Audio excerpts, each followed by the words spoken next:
What is going on, everybody? Welcome back to another episode of Big D Energy right here on the Woodward Sports Network. My name is Neil Rule. He is D-Mac Darren McCarty. Also in the Capitan chair, that is Joik Bell. Capitan chair. You know you drive the ship. That's right, man. Fish is in the bowl. Sawyer is in the production room on those ones and twos. Happy to have you along for the ride. If you're watching on YouTube, listening on the radio on 93.5, The Roar, 99.1 FM, or 94.7 WCSX HD2. Appreciate you. Jump in that YouTube comment thread as well. We'll read some of those as the show goes on. And don't forget about the podcast page on iTunes, the Big D Energy Podcast. Missed the show? No problem. Subscribe to it. It will go right to your phone. Problem solved.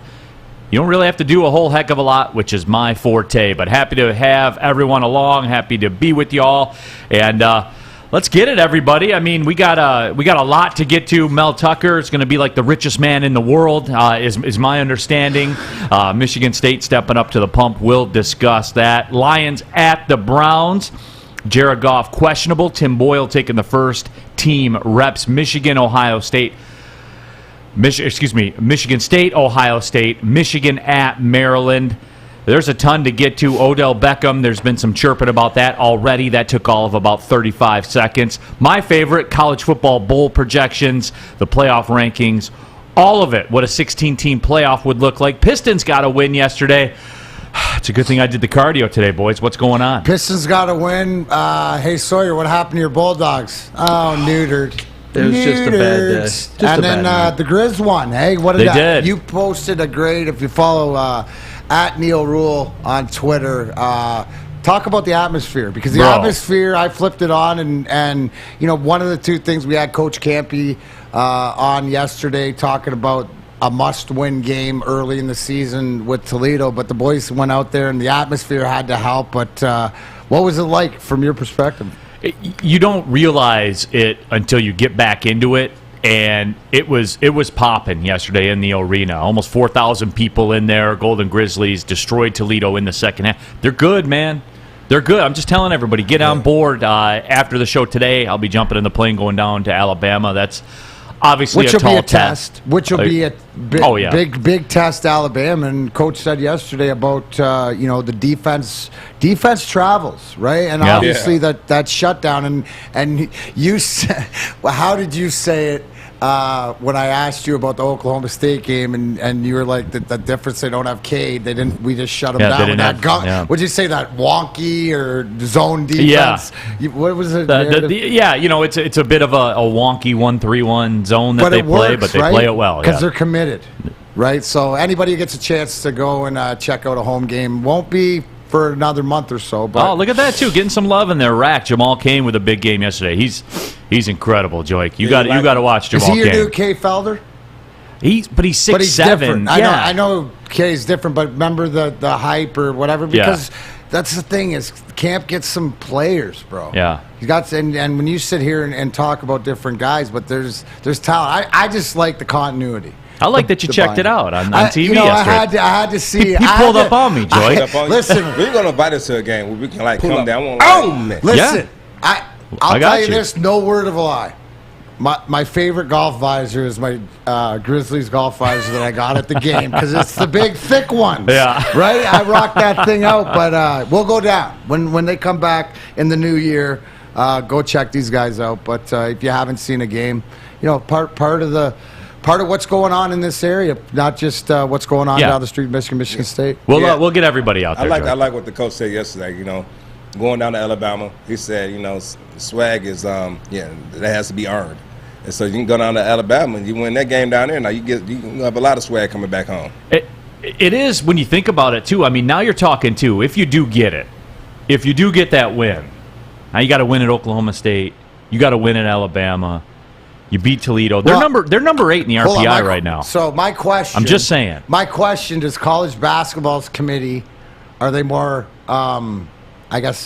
comparable, or like will they make it? Will they recognize? Will people start taking notice? Well, I don't know. We'd have to check in with the chairman of the Entergy Corporation, the guy that's on the football committee. Yeah, because once March Madness comes around, then Everybody loves that Cinderella team. Yeah, no doubt. But no, it was a lot of fun, and just the atmosphere and the Grizz gang and all that kind of stuff. It was good to be back. If you guys haven't been back to a live sporting event as of yet, you don't realize it until you step back in the building. There is no doubt about it. The Red Wings home opener was another one that I pointed to. Yeah. Certainly last night at Oakland. Joik on the big screen, eating pizza. It was a good time. D-Mac up there giving jersey to the vet heroes. And, it was great, man. He's walking right now. He's the mayor of LCA.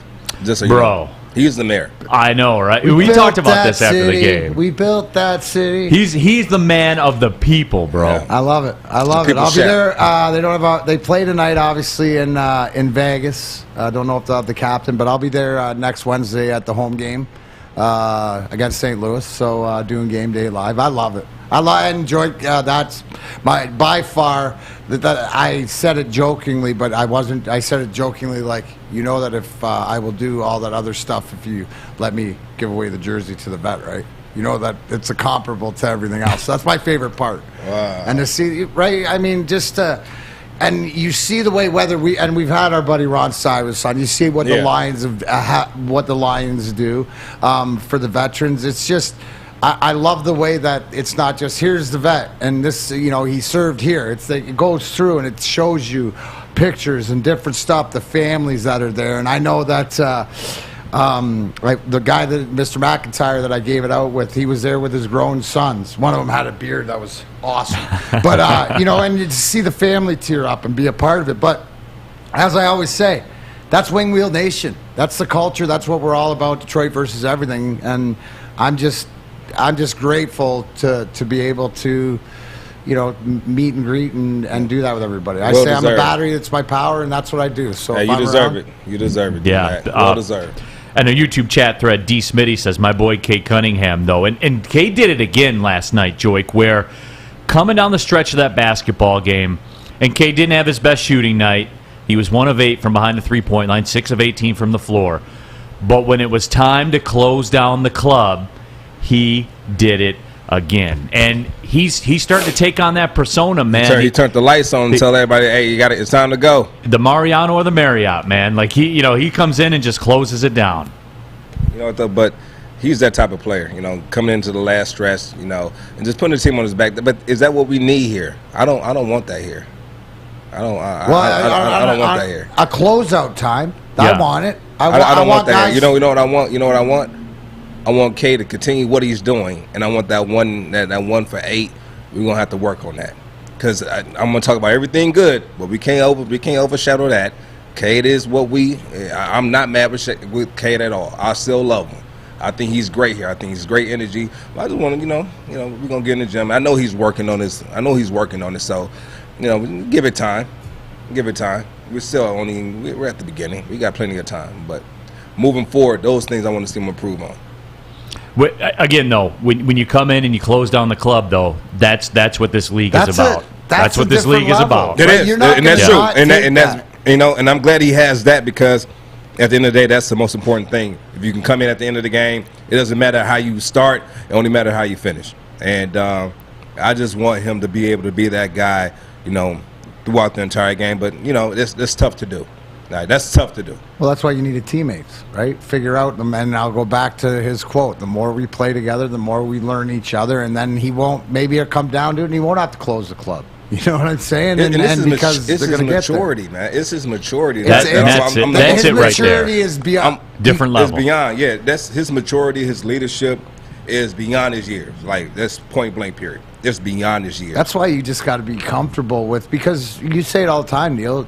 It's the same team as last year, with Cade. Just with Cade. So, and with Cade, the closer stuff. So the more, as long as we see them improving, obviously, the kid plays all facets of the court, defensively, stuff like this. So I think it's just these guys learning together, and they're young. But when you got that guy, every time I watch him play and see what he does, I'm so grateful it's him, not Jalen Green.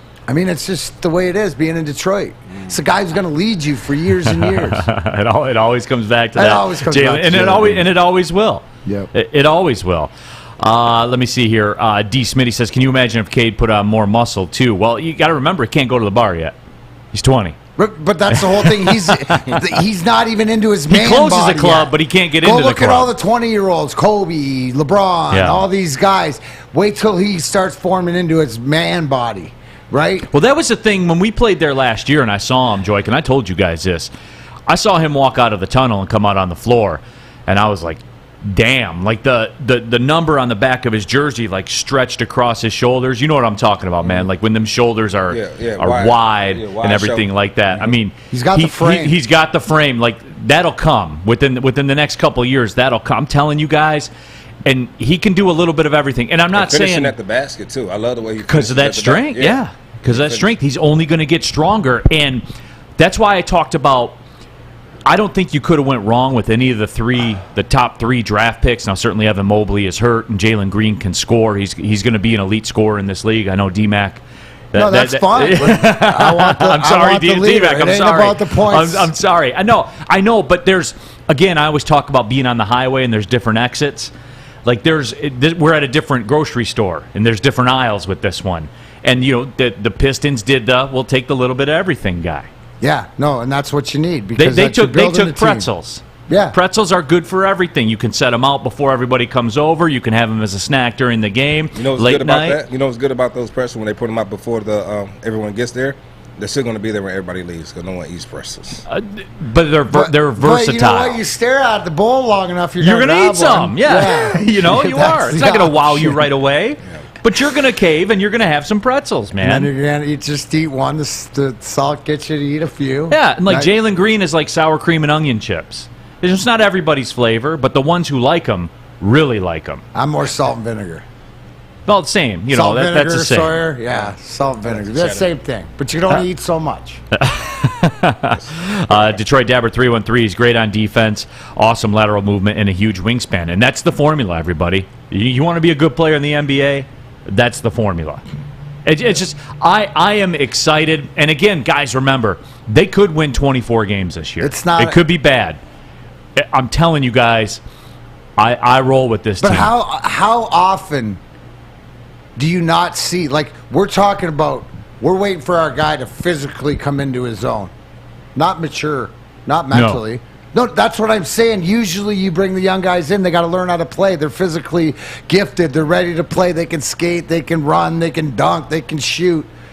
He's got everything that he needs, and it's going to be beautiful just to watch. So your hashtag 2023, I think it's really in play for the Pistons. Yeah. And I think how balanced we are right now, you got 5 guys scoring in the double digits. That's always good going into a game. Like, if you can have 5 guys like going into the game and scoring in the double digits, I mean, that's good. I mean, I love you're going to get the same play. Like Jeremy Grant is Jeremy Grant, right? He's going to be him. He's going to give you a 20 piece. Right, he's going to give you a 20. He's going to be him.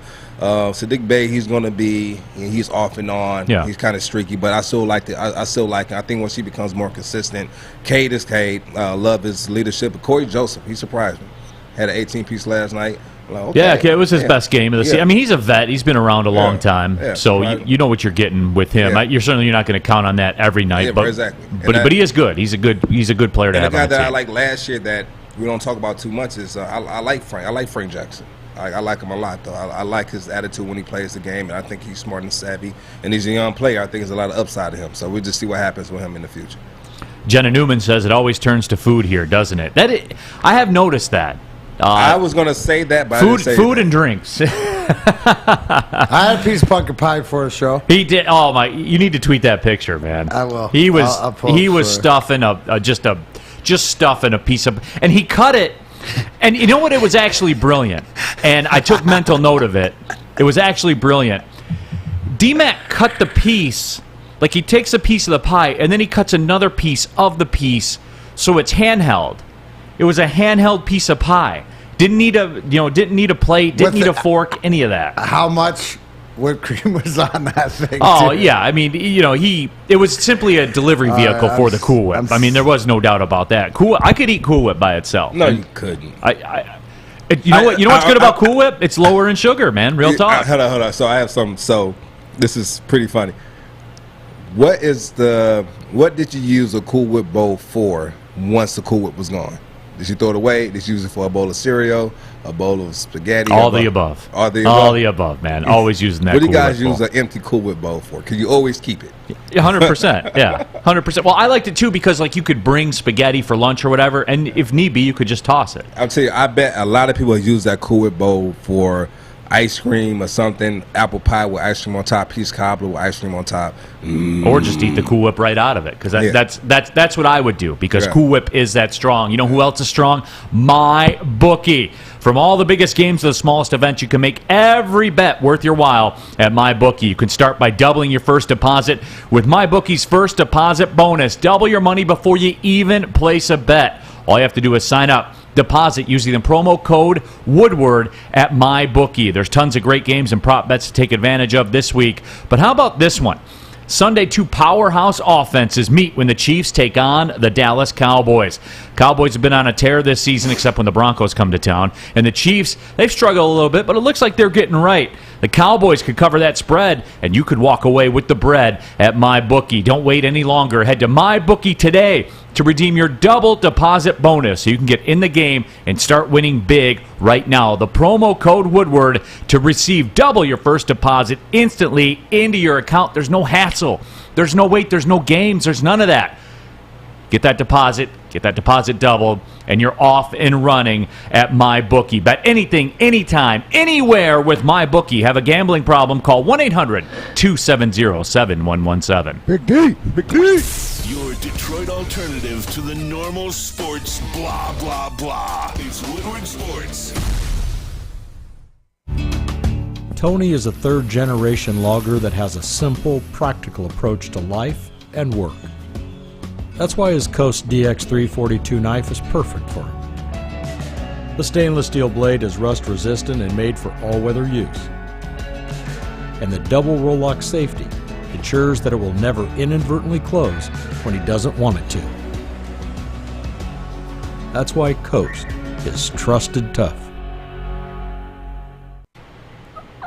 Welcome back to Big D Energy. We're getting you qualified for our turkey games, giving you the chance to sit front row for the Lions game on Thanksgiving. All you have to do is survive our Squid Turkey games. Listen every day to the Morning Woodward Show at 9 a.m. right here, Big D Energy, at noon, and the bottom line at 3 p.m. for your chance to qualify. The winner of the turkey games gets 2 front row seats to the Thanksgiving Day football game, plus a turkey. You can't go wrong. So if you think you can master our turkey games, make sure you watch and listen. At noon, we'll get somebody qualified for the turkey games. It's Big D Energy on the Woodward Sports Network. We're off and running here, Big D Energy. Skipper says in our YouTube chat thread, Neil's got his radio voice, his Zoom voice, and his play-by-play voice. Well, different situations call for different tools. Why is that, Fish? Because he's a pro, right? Because he's a pro.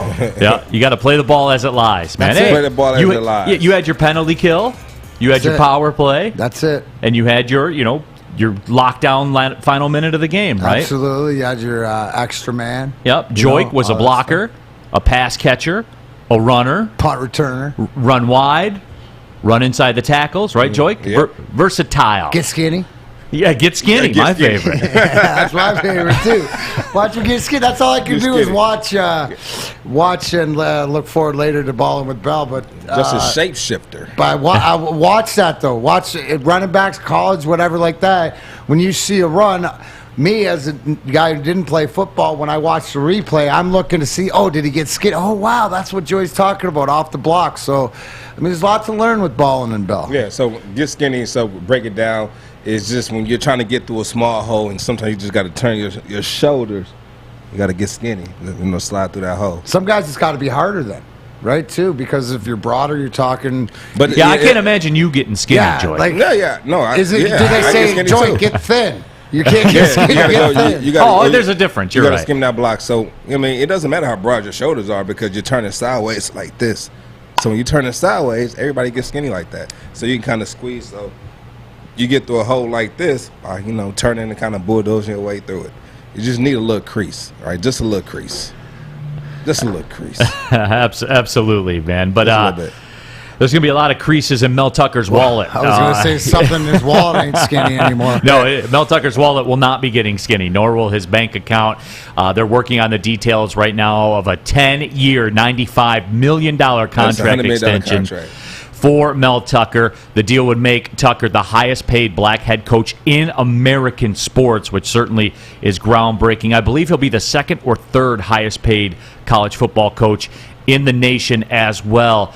And I think Joik, I want to go in my. Will he be second or third? Second or third? I can't remember which one. Because I know it'll be Nick Saban. Then who will be after Nick Saban? I know Jimbo Fisher's up there. Yeah. So it depends on like bonus structures and all that kind of stuff. So they're kind of figuring out, once they get all the final details, they'll be able to find out. But buyout's a big thing as far as non-compete, stuff like this. The biggest thing for me is kudos to Michigan State and their boosters and whether it was Ishbet, UWM or whoever it was, that they realized that they didn't really have an alternative. Mel Tucker's come in here. This is what he's established. This is what they want. So the money's not being taken away from anything else. Nope. From any other sports or anything. This is the Michigan State alumni and everything boosters that we see everywhere else in this country that has used this and said, this is our guy, and telling him. So it's the security to move forward. But now what it does with great responsibility and a big paycheck, he's got to win now, right? Not today, but he's got to put this program to the next level. And what is that? That's Big Ten championships, and that's, he's got to get to that Final Four playoff, right? Yeah. That's pretty much what they're saying and accepting. But again, his self-awareness, the awareness of the power that he has, the awareness of what's the alternative, because I don't think that the alternative, you don't want him going anywhere else. So props to State taking care of what they needed to take care of. You know what? I got a question for Neil real quick. Yeah. Because this is kind of what you're a professional with this. This is what you specialize in. And we talk about Bo Schembechler, right? Yeah. Do you think he's one of the greatest coaches? Bo Schembechler? Yeah. No. You think he's a good coach? You think he was a decent coach? It depends on what you're shopping for. Right. For me though, Joik, see, what I value though. Yeah, so national championships, being a factor, and I know that locally he was a factor. But again, you guys know my stance on this. He's 2-8 in the Rose Bowl. I know he won a ton of Big Ten championships. 2-8 in the Rose Bowl. Yeah, I know he won a ton of Big Ten championships when it was Michigan and Ohio State and nobody else. When Michigan was given more scholarships than everybody. I understand that. I get that. I do. But even that comparison, you look at Bo against Woody Hayes, his biggest rival, right? Yeah. He won 5 national titles at Ohio State. Bo won 0. So, no, he's not one of the greatest coaches of all time. You have to win a national title to even be in that discussion, Joik. I agree. So, my next question is to you. Do you think a $95 million for the next 10 years, that's a huge deal, right? You think a 17 today it's huge, but it's going to be like Stafford's deal when he was so you think 17-11? You think 17-11 is worthy of $95 million? 17 and 11 today, because of the alternative where it is. It's looking at the landscape of what's out there. So right now, and you can't. It's not a 10-year contract like the way that Neil said, the way that the terms break out and stuff like this. It hasn't came out yet, so we don't know what the terms are yet. But what you're saying is you don't look at these college contracts, do you, Neil, as the duration of it?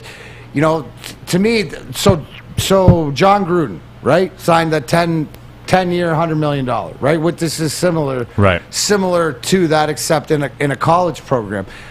But in colleges, there's so many more intricacies behind it, isn't it, with the way that the contract's structured? So to see 10 and 95, we're really not seeing what it really is. And the details are going to come out. But Joik, the answer to your question is yes, because that's what the market says. I mean, look at it right now. Ed Orgeron now is the second highest paid coach in college football. He's fired, and he won it. You know what I'm saying? David Shaw, the coach at Stanford's the third highest paid head coach. They suck. All right. You know what I'm saying? That's the market. So my question is this, and I know this is way back then, this is now, but this is my question to you. You have Nick Saban, who also coached at MSU from, was it 95 to 99, and he went 34 and 24. Do you think that Mel Tucker is a better coach than Nick Saban at that time? And when he was only getting paid $670. But that's the economy, man. Yeah. No. That's market. I know. I'm not comparing it. I'm that's not what I'm doing. What I'm saying is, do you think right now it's an $8 million comparison between how Nick Saban was a coach then and what it is now? You think it's an $8 million difference? Because that's what the market says it is. Yeah, it's the market, like your crypto. You know what? Nick Saban's underpaid. Yeah. If we're being real, he's underpaid. And here's the one thing, right? Because the transfer portal, which Mel Tucker has proven, right? That's just like the recruiting these days, right? The recruiting portal and the transfer portal are pretty much, you can build your team either recruiting guys or wait until guys quit. He's proven that he can recruit guys off the transfer portal. So I see his team getting stronger, like more of a destination for Michigan State, because he's going to be there, because he's got that contract, because guys that we were talking about yesterday, J.J. McCarthy, not saying he'd go there, but guys with an opportunity maybe to get the shine, a la Kenneth Walker III. Do you think Mel Tucker has the capability or the ability to be the next Nick Saban? And the reason that they're paying him like that right now is because they didn't do the same thing with Nick Saban when they had him? Yeah, well, you got different people in place now at Michigan State than there were back then. Mm-hmm. You know, it was very JV back then. To whereas JV-ish. now, see, you know what's entered the picture now too? Guys like Matt Ishbia, Steve St. Andre. Yeah. That's different. To quote Smokey, that's different. You know, now it's different for them because they have this ability. I would say the next thing is, okay, you got your coach, and your boosters are taking care of it in very SEC fashion, because we talked about Nick Saban. I told you guys the story the last time I was down in Alabama talking to some of their boosters, where they said, when I asked them, I said, are you worried about Nick Saban going back to the NFL? This was when he went to Alabama from Miami. And he said, I'll never forget it. He said, shoot, we got a special fund for that. And then Saban's house was paid off like eight months later. You know what? Hey, that's what it is. That's what it is, That's though, what right? it is. Yeah, and you know, and when you're a commodity like that, when the market changes, which the market has changed right now, and so the answer is Mel Tucker is the highest stock commodity right now. Well, and it's, I don't even know that is necessarily the quote unquote case. But if you're Michigan State, here's the thing: if you're Michigan State, and we talked about Ed Orgeron, and people are kind of laughing at him in the YouTube chat thread. He's the second highest paid coach this year, which means LSU's got the bag. And they're willing to spend the bag. They're going to be in the waters for a coach. USC's in the waters for a coach. Florida could be in the waters for a coach. You got to strike, man. This being passive and waiting around and seeing what's going to happen, that ain't it. Out there. There's coaches out there. I think understand that. There's coaches out there. There's always coaches out there. I think to your point, Joint, though, to answer your question, is that the people that are still here from the Saban time that had any say in it didn't want the same thing to happen again. So that's why. So you got different support. I know you got now. different things, but you got also too the kid that holds the package was a Michigan State growing up, so he saw this. Right? You know who was there when Saban was there? Matt Ishbia. Mm-hmm. That's what I said. The guy holding the package. Well, he wasn't billionaire. He was right, but he was there. So he was there. He saw it. If I'm Ishbia and I played there and saw what happened and had the money to do what he just did so it didn't happen again, I would do the same thing. Absolutely. You know what else I would do? I'd go to the Foaling Warehouse, home of the original Foaling bowling pin game called Foaling. Host your corporate party, team building event, or just come on in with family and friends. You can do the $10 unlimited open play option. Just post up. Play some Foaling as long as you want. You can reserve private lanes as well. $120 for up to 10 people. That'll get you 2 lanes. All the Foaling action you could want. You want to get it into? They have over 100 beers available. They have a $2 mystery beer vending machine, which is a lot of fun. Multiple full bars. Feeling hungry? Bring your own food. Have it delivered to the Foaling Warehouse. Whatever you guys want to do, go up in there. Foaling is a great time. Lots of fun. Can be competitive. Can be chill. Whatever you want it to be, the Foaling Warehouse is the spot. They're right there in Hamtramck. So you want to go out on the town? Stop by the Foaling Warehouse. Get your Foal on. You can check them out at FoldingWarehouse.com. I'm looking to bring on another HVAC tech right now. We're recruiting 5 to 10 techs a month. We're looking to grow and expand. Every new tech we hire is from Northwestern Tech. The hands-on training is fantastic. They're always my first call. We love hiring Northwestern Tech grads. They come out trained and ready to work. Our program is only 10 and a half months, and our next classes are starting soon. So why wait? I'm looking to hire a graduate of Northwestern Tech. Northwestern Tech. Northwestern Tech. Northwestern Tech. Back at it here, Big D Energy, Woodward Sports Network, Neil Rule, Joik Bell, D-Mac, Darren McCarty, Fish is in the bowl. Sawyer, lacking his pride and dignity, his Butler Bulldogs were destroyed last night by the Michigan State Spartans. Oh, yeah. Sawyer, reports of the Michigan State Spartans basketball demise have been greatly exaggerated, according to you, huh?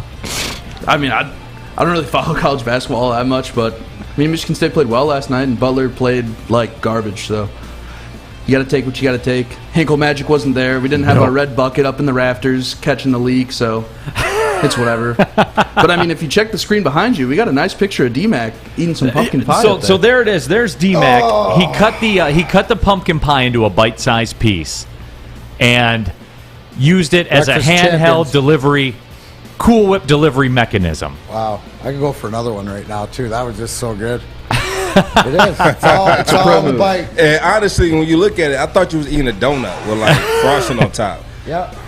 And that was your pre-French toast or post-French toast? That was my pre-challah toast. Actually, I got props from Joik today. He goes, well, yeah, nice, man. That means I was eating healthy or something. Joik talks, so he's French toast elite. I'm a French toast connoisseur. He's a French toast elite. When I saw you eating it, I went in there to order some, but I was trying to cut back on the carbs, so I got there to order. I gave him my order. I said, you know what? I'm going to be good today. I'm going to bag back. And I didn't eat it. And I came back in here. You know what I did? I ate some chips. Well, is that good or bad? Chips aren't awful. No, I'm just saying. Some chips aren't awful.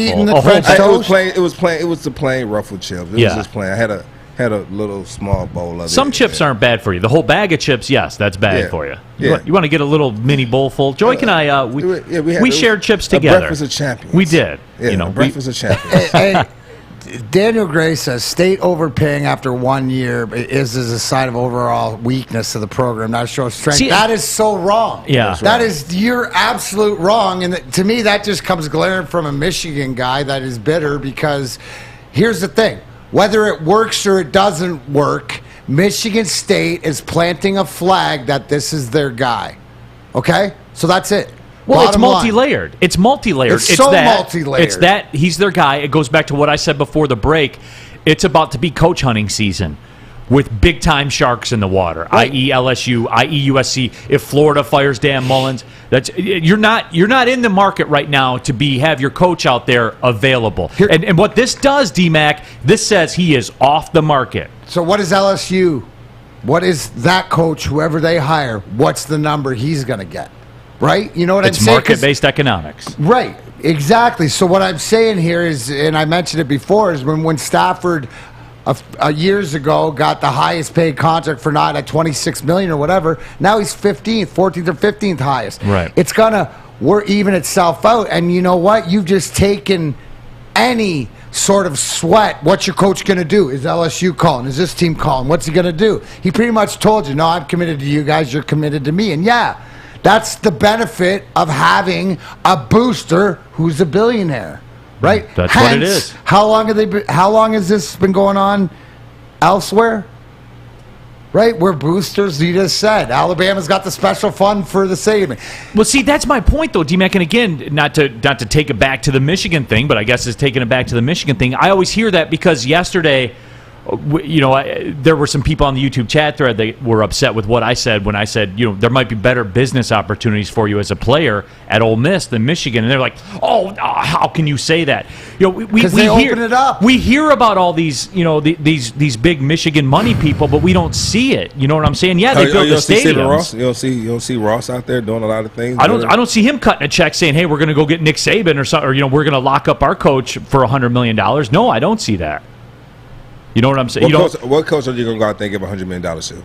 Well, you just I don't know. You just said it that the coach you got isn't the one you're going to give $100 million to. That's pretty much what I'm saying. So don't. It's different because it's the competition with itself, and with this, Michigan State has said we want the smoke. Right. You get the bag full of money. The lights are shining on you. The smoke's coming in. Here come Ross. Ross about to come in with that bag. I'm telling you. Ross is about to come in with that But Joy, bag. let me ask you this question too, because D-Mac, you bring up a very good point because, and people keep saying that. All right, Tucker, you got the money. Now you got it. Now you got to show out. I will say too, Michigan State, you got to show out now. From a facility standpoint, because you got some catching up to do, man. There's no lazy rivers in the Michigan State football complex like there are in some other places. You have to step up. And listen, we're Michigan here, and when I talk about Michigan, I'm not talking about just U of M. I'm talking about MSU as well. We don't follow suit. We're going to elevate and take it to a whole nother level. That's what we're going to do here. When we get there. Okay, cool. We get there. Cool explanation, Joy. When we get there. No, but as a recruit, Joy, you can have the coach and give the coach the bag and all that kind of stuff, but it is still a facilities race, man. It is. It is. I'm not going to sit here and act like it's not, but it is. Guys want to come in, kind of like when we had Harris on here. Keyshawn Harris, when he talked about when he went to go visit Michigan, they had everything laid out at the facility, all the Jordans, the gear, everything. The Oregon, like we talked about, the cold uniforms. My kids are looking at that. No doubt. And facilities is part of that. Facilities is part of that. I was just at Oklahoma State, went in their men's basketball locker room. Did you go to the golf facility? No, I didn't go to the golf facility. I thought for sure maybe you go hit balls down there. Are you talking about the golf course where Michigan they make their players run the whole 18 holes?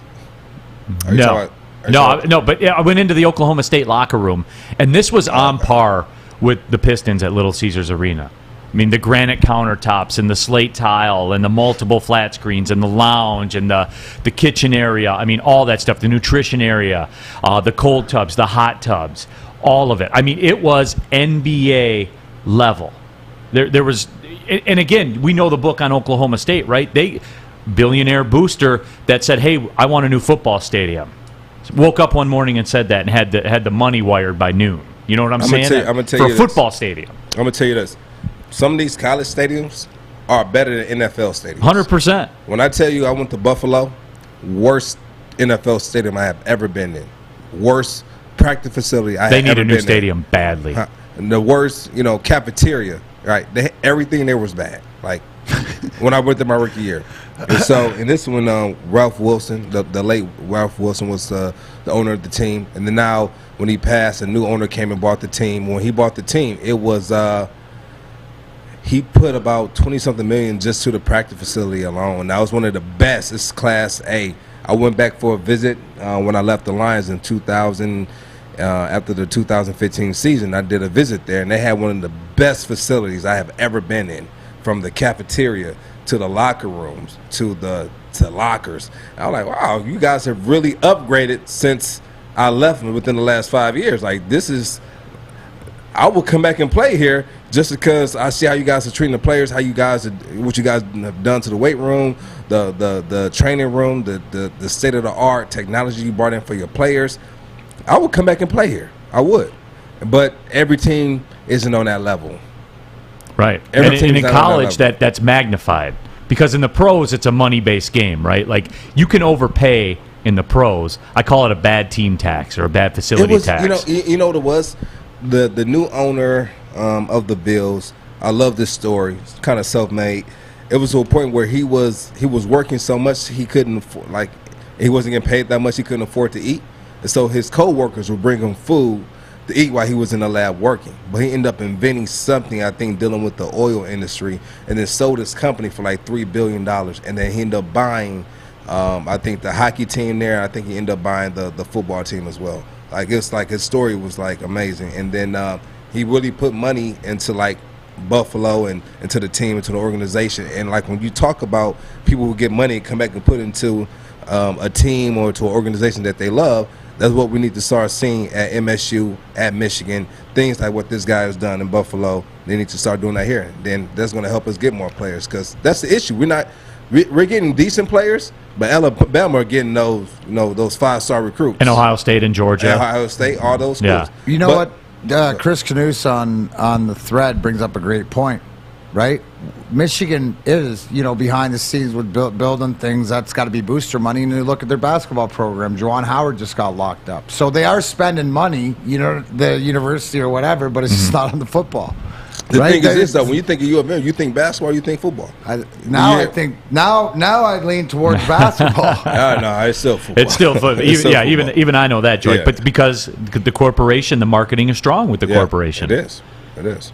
Like the U.S. is, we're like football. That's the number one sport here. Yeah. You look at the numbers. You look at the numbers online. The NFL is the biggest money-making sport out of all the sports. Chuck Brewer says, if Ishbia wants to support a football program, I'd rather he just buy the Lions. You know what, though? He can't. They talked about him. He can go back and buy Colorado now. He can go buy Colorado college football team. He could. Chuck Brewer says, we'll also see how Tucker does as the target and not the chaser. And there is an element to that. There is. But, again, it comes back to that for me where Michigan State, the program, and Michigan State, the football community, are on the clock now because the facilities have to follow. And that's, guys, that's where I talk about where I don't think that the common fan understands with college football. You're talking about $100 million investment in the football coach. Okay, cool start, bro. Now the real money has to start flowing. You know what I'm saying? But it's crazy, but that's what it takes. It is what it takes. That's what it takes. They say, Daniel Gray says, MSU is given a $95 million for going 91 against the 115th ranked schedule. It ain't about that, you guys. Yeah. It ain't about the record. It ain't about the tenure. It's about the coaches, who's out there, the carousel, whatever. It's all about timing. Know your worth at what time. This is Mel Tucker time right here where he was to cash in. He knew it, put himself in a great spot. And you know what's even better? I don't care how much money you got. Tuck, you got $95 million.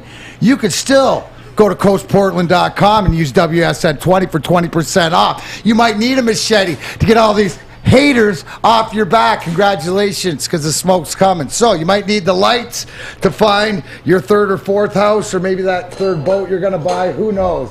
You deserved it, in my opinion. Now the work to be done. But you too, anybody out there, go to Coast Portland. They've been around since 1919, doing outdoorsmen, do-it-yourselfers, everything like that. Use WSN20 for 20% off. Make sure you tell them Big D Energy sent you. Neil Rule, Joint Bell, D Mac. We'll be right back with Woodward Sports Network. Big D.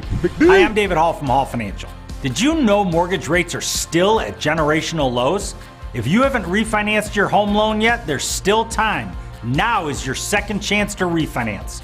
You could lower your monthly payment, eliminate credit card debt, or even take cash out by using your home's equity. Call Hall Financial now to get started with your free 5-minute mortgage review. 866-CALL-HALL or chat with us online at callhallfirst.com. Follow us everywhere. Just search Woodward Sports on YouTube, Facebook, Twitter, Twitch, IG, and more.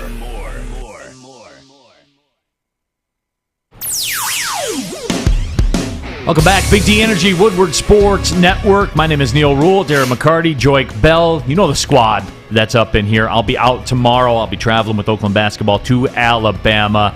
The guys will be in. They'll be holding it down. There is no question about that. We've been talking about Mel Tucker, 10-year, $95 million contract that is to be finished up fairly soon from what I am hearing. So he's getting paid, and Michigan State's planting their flag. And there's a multitude of reasons. See, I think everybody wants it to be one thing, and it's not. It's a combination of factors where, and I know they talked about Michigan State with they're 9-1 with the 115th schedule. It's funny though when I bring up Michigan's schedule, nobody ever discusses that. It's really weird, but it's all right. Things you know, things you heard, things you know. You bring up the fact that the teams they've beaten in the Big Ten are 12-30, and you get run out of town. Everybody wants you out of here and says that you're crazy and a hater and all that kind of stuff. Even though you offered no opinion, you just presented facts.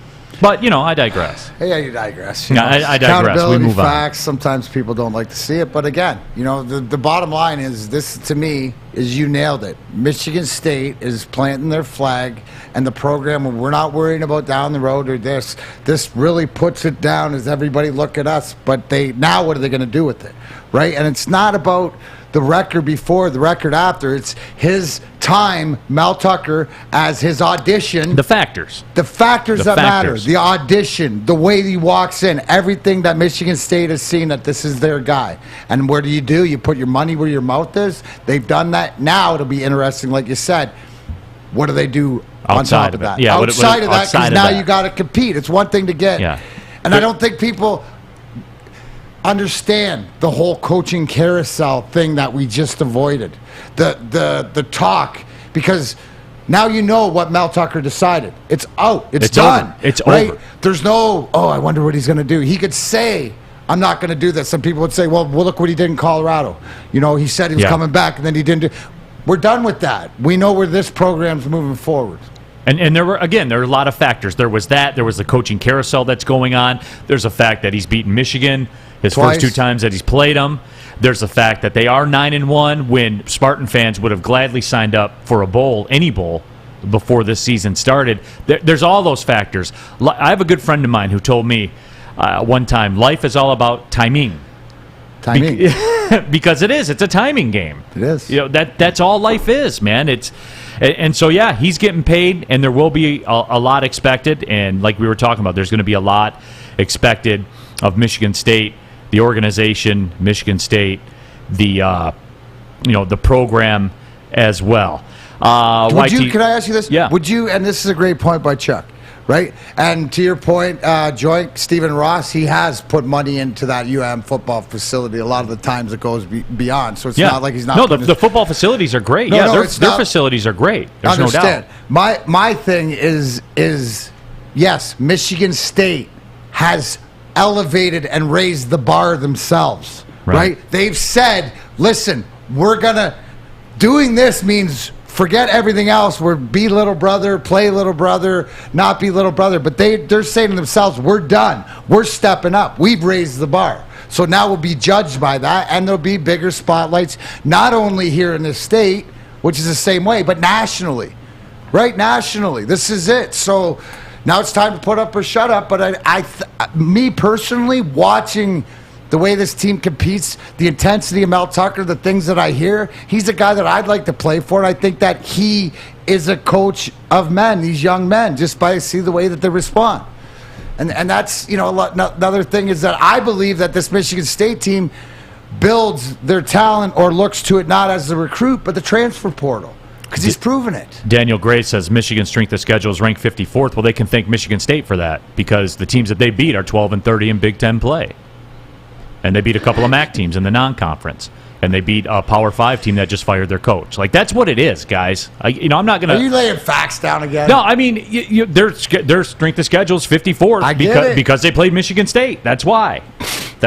Tell me who else they played. But, Joy, what about that? I mean, with Mel Tucker, and I think I told you this story before, I listened to his podcast he did with Maurice Jones-Drew over the summer. I was mowing the lawn or whatever. Mm-hmm.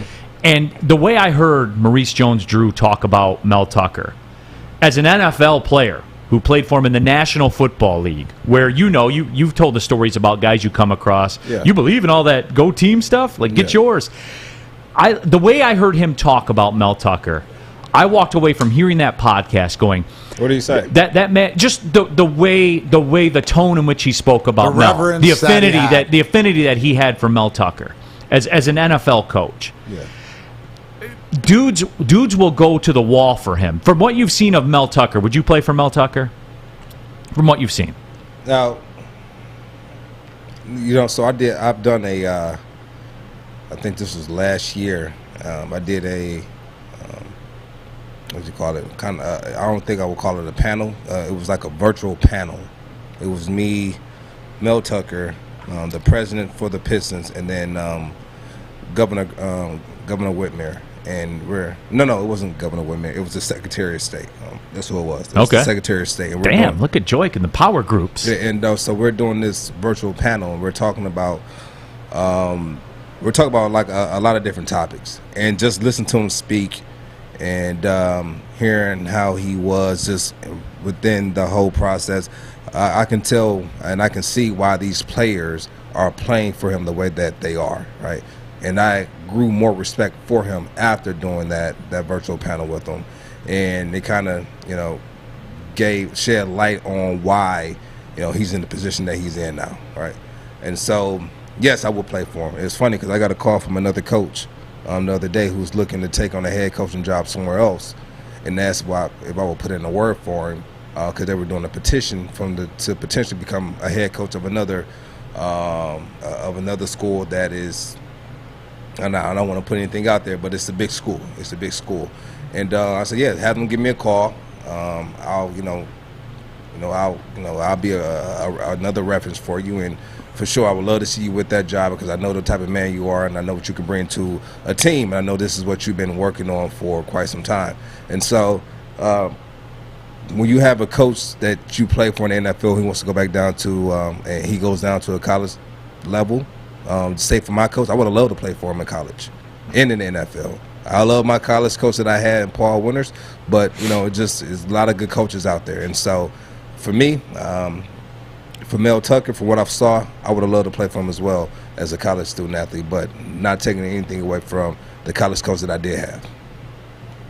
I get you. No, but it was amazing to me to hear Maurice Jones-Drew, a Pro Bowl dude, just the way he talked. I mean, he talked about him like he was almost like a dad. You know what I'm saying? Like a father figure. But and that's what it is. So you have these men and leaders of men, what we call them, leaders of men who they have these life experiences that we haven't experienced yet, and they're kind of like that father figure, that older brother figure. Who they want to see nothing but the best for you, and those are the type of guys that you love. Trust and accountability starts at the top. Case in point, Jim Caldwell. Every player that has played for the Detroit Lions would tell you that they love that man because he cared more about the player. He cared more about the man than the player. Yeah. And he treated us as such, and he held us accountable.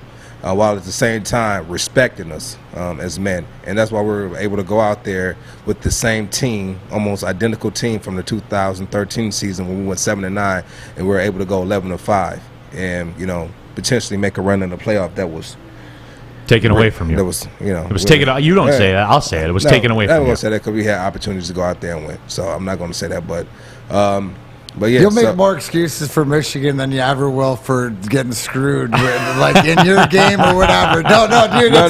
But that's the thing. I say that in a loving way, bro. I say that in a loving way. I know you guys got screwed, but you know that. But see, the fandom that we have is we'll go back to. But I'm talking about state and stuff I don't even deal with, right? Because that's the man in us. The man is taking the responsibility. We have no responsibility with the team other than the fandom. So we're gonna go whoa. I love it, dude. Yeah. So for me, that's what it was, man. But honestly, man, Coach Caldwell, Coach Tucker. Other coaches that I've had, I've been blessed to have some great coaches, man. Honestly, and I've also had some terrible coaches, like horrible, like coaches I would never reference, I would never say anything good about ever, all right? And I had those too in the NFL, all right? But for the most part, I've been very fortunate. I don't know what I did to deserve it, but I was blessed to have some great men who came into my life and kind of teach me the game and show me the ropes. And the best thing I can do for them is just pay it forward to the next man and the next player. Dr. Detroit says, D-Mac, you really made me think when you said a leader does not whine about what people say about him or her. It just shows how soft Taylor Decker really is. That's our leader. The more I think about it, ... He's definitely not soft, so I don't understand. No, soft mentally. Okay, there's a difference between mentally, and that's the whole thing. Let's say mentally soft. Mentally soft, which is the whole thing. No, that has nothing to do with physically. And you know why? I was spoiled. Because when I walked in that dressing room, my first year, when I was Taylor Decker, I was told the way it was. Shut your mouth. Don't make excuses. And you couldn't question it. You couldn't say, "What have you accomplished?" What? Okay, Steve. Yeah. Okay, sir, Paul Coffey. But, okay, Dino Cicerelli. Okay, but you learn that way, so it's mentally and. Stay right there, though. I want you to lead there. When you walked into the locker room, you had guys who had been there before, right? Yeah. Been there. When Taylor Decker went in there, who did he have? I don't know. Exactly. No, nobody. No, but I understand. You got to admit that plays into it somehow. Absolutely. He came in and they told him how it was. Yeah. This is how we do it. He didn't have that. No, I get that, though. That's a fair point. So that's a fair point. But it's also nailing facts that it's not mental toughness. And mental toughness is just as in part being a leader as anything else. Guys, what anybody thinks about you is none of your freaking business. Did you know that? If you can live like that, you got to go along the way, right? There's people that you want to respect and do different things like that. It's the mental toughness of where it is, because that is a glaring problem to what has been in that locker room. And Zero leadership. For those of you that are wondering, yesterday we got into that discussion. D-Mac, how shall we say, made his thoughts known about Taylor Decker and his comments yesterday that we played in the media. So if you get a chance to go back yesterday, check that out, because D-Mac pulled no punches, man. Yeah. He really did. But Joy, you do bring up a good point, right? That's an environment-based thing. Yeah, it is. And so when let's talk about Gypsy, but we're talking about mentally soft. I want to talk about mental health and things that are happening around the NFL that I want to get into when we get back. Story came out this morning where a person that I know, I've been associated with, we're with the same financial group, player. I mean, the video that we're going to show when we come back is just devastating. The things that he did, disgusting, we don't agree with, and it's heartbreaking. It's heartbreaking. So, Neil, you have something for us? Absolutely, man. Because let me tell you guys about Gypsy Vodka. It took 50 different formulas and hosting countless taste tests. But the folks at Gypsy Vodka believe Gypsy is the best tasting, smoothest vodka on the market. Smooth is the operative word.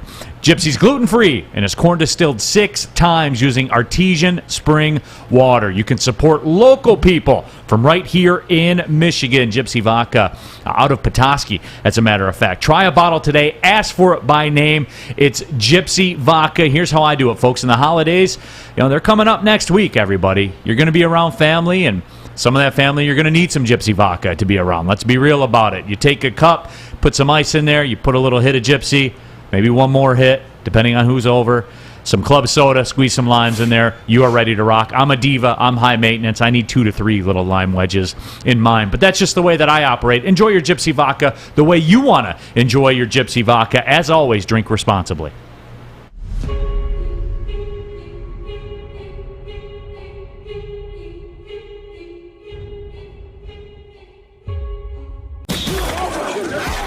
Sports is giving you a chance to sit front row on Thanksgiving. All you have to do is survive our squid game.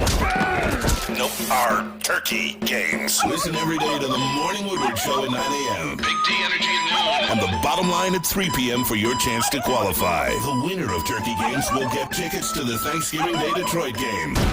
Hey, it's Thanksgiving. Shouldn't you be in Detroit losing a football game right now? Plus, a turkey.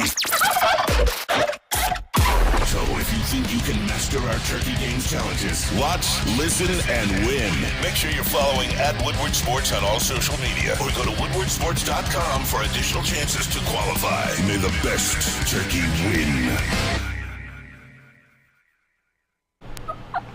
Let's get you qualified for the Turkey Games. Give you a chance to sit front row at the Detroit Lions game on Thanksgiving Day. Plus, you also win a turkey as well.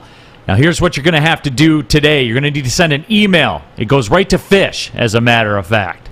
And I'll give you guys a layup here, okay? If you want to get qualified for it, come out to the Turkey Games. This one will be a simple one for you. You just need to send an email. I'll give you the address, turkeygames2021@gmail.com. You're going to send an email to turkeygames2021@gmail.com. All you got to do is email, what does Fish say, at the end of the Guardian Alarm commercials that will be coming up later on. That's become a staple of this program, and quite frankly, a staple in all of Detroit media. What does Fish say at the end of the Guardian Alarm commercials? Email that to turkeygames2021@gmail.com. Fish will pick one out, get you qualified. He'll reach back out to you, give you all the particulars and everything you need to know for the Turkey Games, a chance to sit front row for the Lions on Thanksgiving, and also a turkey as well, courtesy of Woodward Sports.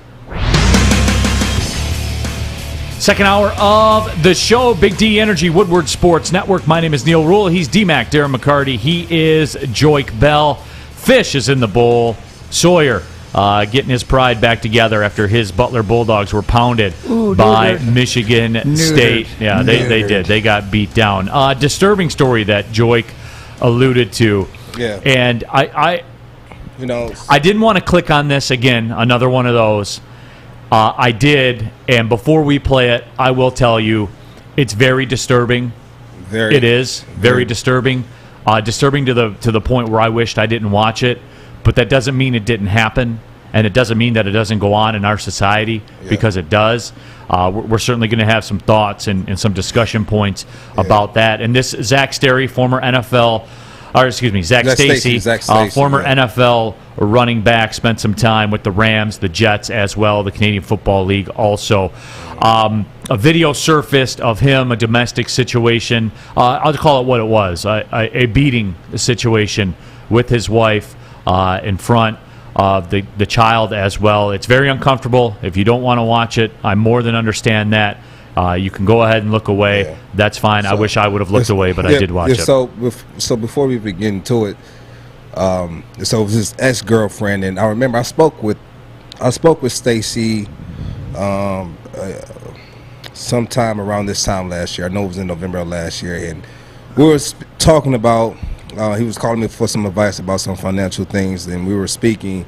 So I believe I connected him with a few people to kind of steer him in the right direction, and that was the last time we spoke.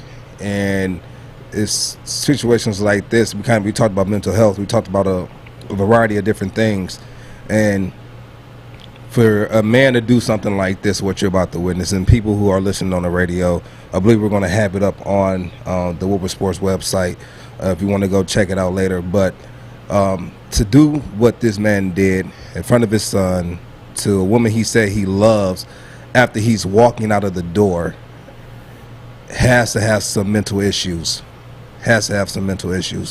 And at this point right now, it's, if you don't get help in time, like stuff like this can happen.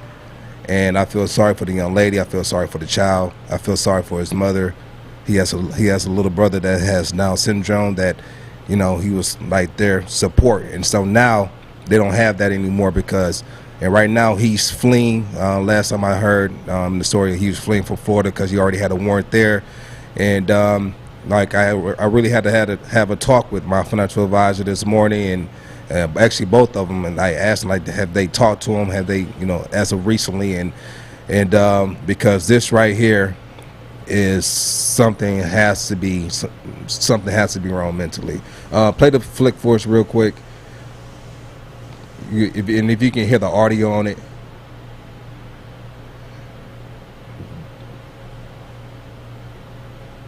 Do you have the audio on it? No. Keep talking. No, it's and you could just imagine what it is, and I think that the most important thing is that we don't, and for everybody who's watching this and how tough it is this is the reality. And some juices goes as CTE. I would assume that obviously mental stuff, but whatever happens, but this is the whole thing about reaching out, about not getting to this point, because whether you've seen it or not, and this is really tough to watch, but this is the reality of what happens. And you don't wish it on everybody and on anybody, but there's a lot of things going on here, and so to get to that point, you nailed the joint. To get it to that point, we have to address this, because so the whole point, and we can move forward, is if somebody realizes that they are somebody, they're around somebody, that to reach out for help. To get that out that situation, and everyone's different, but we're not alone. And to me, that that hits hard because of the mental issues, because of everything else, whether it's CTE, addiction, PTSD, whatever it is. There's something wrong there, and like you said, the person. It can happen to, and this isn't about athletes. This is about human beings. So it's tough to watch, but. And the reason I kept saying that was the media on, because. The disturbing part about the video, because you guys heard it, but you couldn't hear it on the radio. But as he's picking her up, he's as it reads here, when she made a statement and she filed for a restraining order, but she states that he came over around 2 p.m. And they were talking, and he went to a jealous rage, picks her up, throws her into the TV. She falls down while the whole time his son is literally feet away from the whole incident, and you can hear the 5-month-old baby crying in the background. He picks her up off of the ground after hitting her, giving her 2 blows to the head, picks her up and throws her into the baby walker, slams her into that, stands over and then walks out, and as he's walking out says "I love you" and closes the door and slams the door. And I'm just happy that she was able to live to tell the story, because sometimes in this situation you don't get an opportunity to tell your side of the story. You don't get an opportunity to come out and go, and file that restraining order, because sometimes you don't even get an opportunity to get up and walk out of that house. And so I'm happy that she's that's physically she's okay, but this is going to be traumatizing for her going into the future. Yeah, it will be. And the biggest thing about it is, aside from what she's about to go through, that when their son gets older, this video is going to be out there, and he's going to see what his father did to his mother. This is just all around just bad, just all around just terrible, unfortunate, and things like this they have to be addressed. We don't like talking about these things. We rather be talking about sports. Well, that's easy, though, Joey. Easy. That's easy but to that's do. easy. These are the conversations we gotta have. All right. Well, it's like I qualified it before when we talked about these types of things in the past. When we talked about the NHL sexual abuse thing and everything like that. It's cowardly. Didn't want to click on it, man. Because I didn't know, but I knew what was going to be there, and I saw it. And Detroit Dabber 313 says people on social media are like, stop sharing this because it's awful. We can talk about that. We can talk about done stuff, violence, without showing it. No, people, we need to see the truth and the reality. And it's something where you have to see it. My wife's family's from Italy, so we go over there every so often. And when they show the news, when there's violence in the town square or something like that, or people get killed or something like that, they show the bodies on TV. And I was like, damn. Reality. It is. It's the reality. We live in a video game movie society now where everything is like an alternate reality. That video is as real as it gets. So here's the thing, right?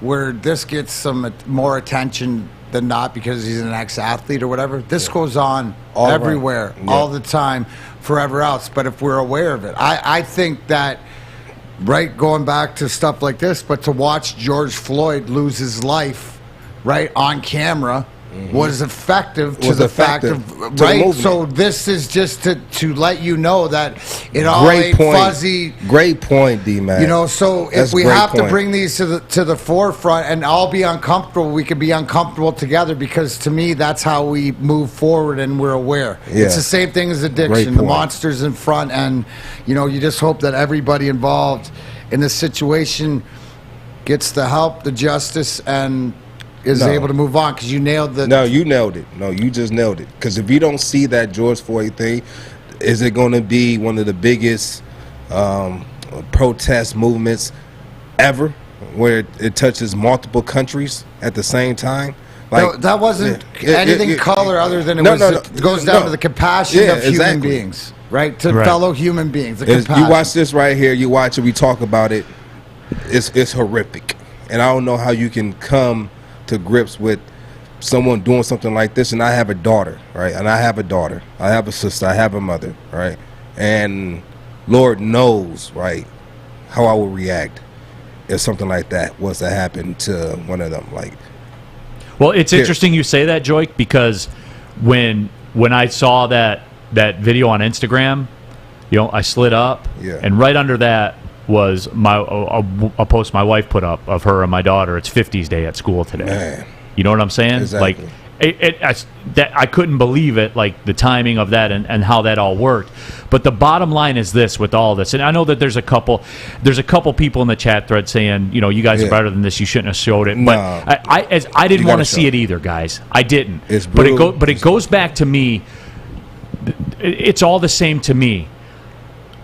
certainly, if Zach Stacy, if he's sick or whatever, he needs help. Certainly, he needs to go take care of that. There's no question about that. But at the same time, I see that, and it goes back to me. And Joik, I've told you this before, like with the race relation stuff, with the treatment of women, all of it. It reinforces my belief I control this square around me. Yeah. And I know that for me, I can promise you that will never be me on that video. It won't. No matter how mad I get, no matter how mad I get, it won't be me. Yeah. Now, I haven't been subjected to the same things, certainly, that Zach Stacy has. Yeah. But all I can do is control what's within me, within my four walls of my house.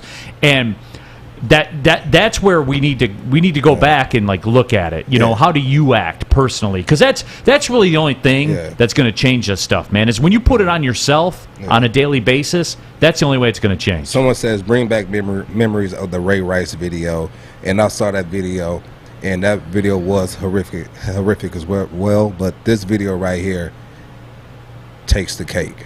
All right, this takes the cake. When I woke up this morning and I turned on my phone. I listened to my devotional, and I did a few other things. I got a few extra minutes, so I go on social media, and that's the first thing I saw. I said, "Why is Zach on my?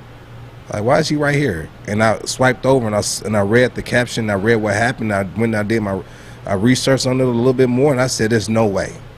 This is no way." And then hear that, cause the act was already cowardly, but to see that he's fleeing Florida because he already had a warrant. And I think he was heading to Nashville, Tennessee. That's where our financial advisor is. That's where he goes back and forth. And I called him, and they said, yeah, he might be going somewhere else. And if I was in, I wouldn't go there. Just go turn yourself in. And they wanted to call him and tell him to go do it, because at this point, there's nowhere you can hide. There's nowhere you can hide. Go. It's nowhere. Yeah. Well, and Mickey Lum Phelps said in the YouTube chat thread, said, I want him to go get his help, but I want him to go get his help from a jail cell. Well, that's where it's going to... $1,000,000%. No, you can get help. $1,000,000%, yeah. For a very long time. Yeah, for a very long time. Yeah. No, it is. But that's where it is. And you know what? I'll give you guys a lot of credit, too, the watchers and the listeners and everything like that. Because I'll be honest with you. I'll let you guys inside the curtain. When Joik sent that over... Originally, I didn't want to do it, Joy. Like originally, I didn't want to do it. I thought it was too much. We didn't want to do it, and then that's why we knew we had to do it. Yeah, I mean, I wasn't even to that level with it though. Like I was like, it's too much, man. That video's too much. But you know what? I'm glad that we did. I'm glad that Joy pushed it, because your reactions and the comments that you guys are making. It makes me feel good. It does, because again, you share kind of the same ideology that we have. We got to put the light on it, man. So here's the thing: Big D energy with the three of us, Neil Rule, Joik Bell, Darren McCarty, is that whatever slappy this and that, Michigan State, talk about this, but at the end of the day, we're gonna keep it real with you, because that's the only way we know how to do it. No question. With our opinions, but you know what? At the end of the day, it's about the compassion, and thanks for bringing that to the attention. Yeah, no doubt, Joik. Now I know this is like a big transition, and there's no way to like segue to this. I know we laugh about the segues and stuff like that, but Joik, hey man, if you're thinking of a career change, start a new career in the industry that is always essential, the heating and cooling industry. To learn more today, please go to northwesterntech.edu. I'm Joik Bell.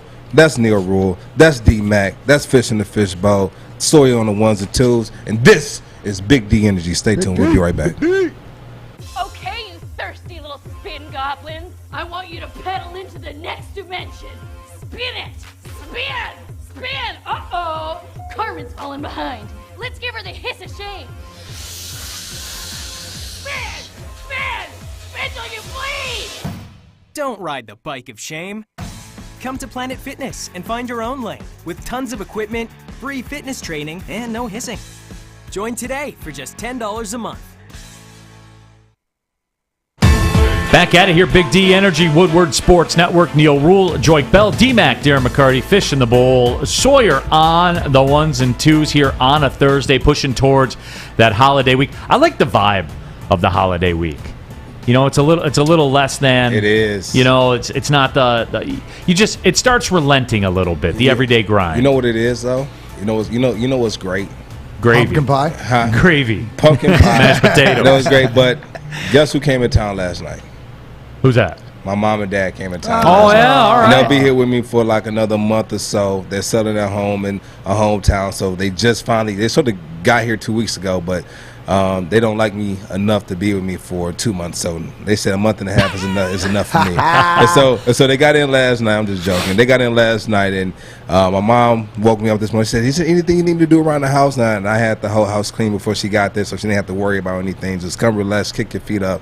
And this is good having my mom and dad around. And it's great. It's a great feeling. Turn on the fireplace, light a few candles, let her go in the kitchen, cook up a little bit, bring back those get that smell going in the house. Old childhood memories, and then walking out the house and hear her saying, talking to my dad, hey, babe, I gotta go get the food. I gotta start seasoning everything right now. I gotta have everything right for next. I say, you know what, man, this is what I miss. I miss this. I really do miss this. And that's the holiday. My sister and all the kids, my nieces and nephew, they'll all be up here next week. So I'm excited, man. It's a good time of year. Aunts, uncles, a good time. It is. It's a good vibe. Like I said, I'll be on the road. We do get back Thursday morning, so I'll be going from the airport right into that Thanksgiving meal, that early Thanksgiving meal. Look at you. Look at you. What? So, question for Thanksgiving: Are you going to go to the game, or are you going to watch the game from home? No, I'll be in the air coming home. Yeah. So. Dang. So no, I will not be there. I've only actually went to the Thanksgiving Day game twice. Sure. Yeah. Okay. Well, because we do, like I talked about it yesterday. We do, my wife's parents, they're Italian, so they eat very early at 1 o'clock, and then my family eats at 6. So I've always had that good fortune of getting to run it back twice. You know what I'm saying? You get to run it back twice. So I've always had that good fortune. So I've only went to the Thanksgiving Day game 2 times. Once at the Silverdome, and then once when they played the Falcons and Michael Vick. Mariah Carey was a halftime act. When Mariah Carey was in her prime. She's still in her prime. She is. You know she's still in her prime because it's getting close to Christmas, and all those Mariah Carey Christmas songs and those royalty checks start rolling in. Oh yeah, and they're coming in.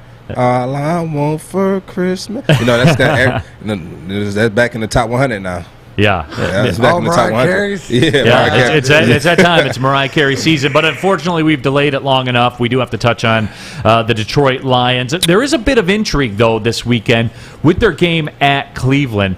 When you look at the quarterback depth chart, Tim Boyle has been practicing with the first team, getting the first team reps. Jared Goff is listed as questionable. I know, Sawyer, don't we have some Dan Campbell sound where he kind of updates the Jared Goff situation. Let's hear from Dan Campbell. We're taking it day to day. He's going to sit today, and then we'll reassess tomorrow and see how he's feeling. I think right now it'll be Boyle, but certainly Blau's going to get some reps too. So we'll just, those guys got to be ready to go, and then if Jared can go, he'll go. That sounds like Tim Boyle is going to be the quarterback for the game on Sunday, a game that you and I have eggs on, Joik. Just try to slide out of that. No. I you know what? That's fine. And at this point, I'll be more than gladly, to get you some eggs. All right. More than gladly. At this point. At this point, because you're about the draft capital now too. But I've always been about the draft capital. I just didn't want us to go win this. And seeing how Houston is playing, I don't see them winning another game. And it's getting real in these streets, man. So, but at the beginning of the year, I thought Houston would win 2 or 3 games. Even at the beginning of the season, you said the Lions are going to win at least 5 games with this roster. This is a better roster than when Matt Patricia was here. We can win 5 games. Yeah, until it wasn't. Until it wasn't. Yeah. Right. And so. We forget that, don't we? The Ragnow injury, the Taylor Decker injury. You're missing still like 40% of your offensive line. Let's take it back. You got Decker back in, ran for 229 on the ground. You don't have your best player, arguably Frank Ragnow, back there in the middle. So, there's some sort of semblance. We still haven't seen this line and the talented guys. There's too many injuries. So. Good luck to Tim Boyle. There's really nothing to lose. What happens if he wins? He probably gets cut. MKY9 says if he starts, Tim Boyle will beat the Browns, guaranteed. So he's setting it in stone. YT Sparty says if Boyle is mobile, that alone is a huge improvement. And I don't know, because I'll be honest with you, I've never seen him play in a regular season game because he's only thrown 4 passes in his NFL career. So I don't know the book on Tim Boyle. So I will say this, and you guys know this. I am concerned because I know what you got with Goff, and I more than know what you have with David Blau. So there was no fear for me for them winning a football game. But, Joik, it's exactly like you said. The Houston Texans are not going to win another game. So the stakes are high. And you have to dig deep if you're the Detroit Lions. Even if you're Tim Boyle, you have to dig deep. And you have to rise up and understand how adverse the situation is. You cannot come through and win a game. You can't do it. You got to do whatever. You got to do whatever is necessary. I'm gonna tell you right now. All the chips are in the middle of the table, Joik. Everything is on the line. It doesn't matter. Every player on that team right now knows that they haven't won the game, and everyone's job is in the air. And so their best bet is to come out and play the best game they can, so they can make a case for being on the team next year. And I've never disparaged that. I've never moved off of that. Like, do your job.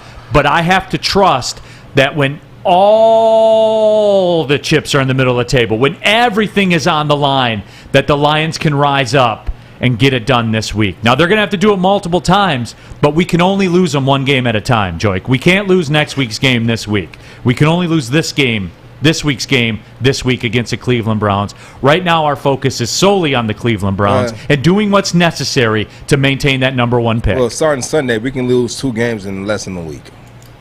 So we can actually lose. We can actually, because we have 2 games next week. We have a game on Sunday and we have a game on Thursday. So absolutely, it's a big stretch. So we can't lose next week game this week. No, we can't. Why not? You can't, because Joik, you can only lose them one game at a time. You can only control the controllables. But that's still next week. But you can't control next week's game this week. I didn't say we can lose 2 games at the same time. That's not what I said. I said we can lose next week game. Joik, all of your focus has to be on losing this game. If you look ahead for a second, you could slip up and win. You could slip up and win. That's when mistakes happen, Joik. When you're focused on the next game, next week, the next victory, you got to lose today. I love it. That is awesome. That is the greatest motivational first overall pick. We stink. You got to know we stink. But go out there and play as hard as you can to get close. But who is out there for us to go get at the number 1 overall pick? Joik, it doesn't matter. It's the most valuable. It's the most valuable commodity. I'm asking you. It doesn't even matter if it's a player. I know it's who draft it is. assets. I know they can be who flipped it is. for I know other draft assets. Whatever you want to do with it, I don't care. It is the most valuable thing. You can't make the playoffs.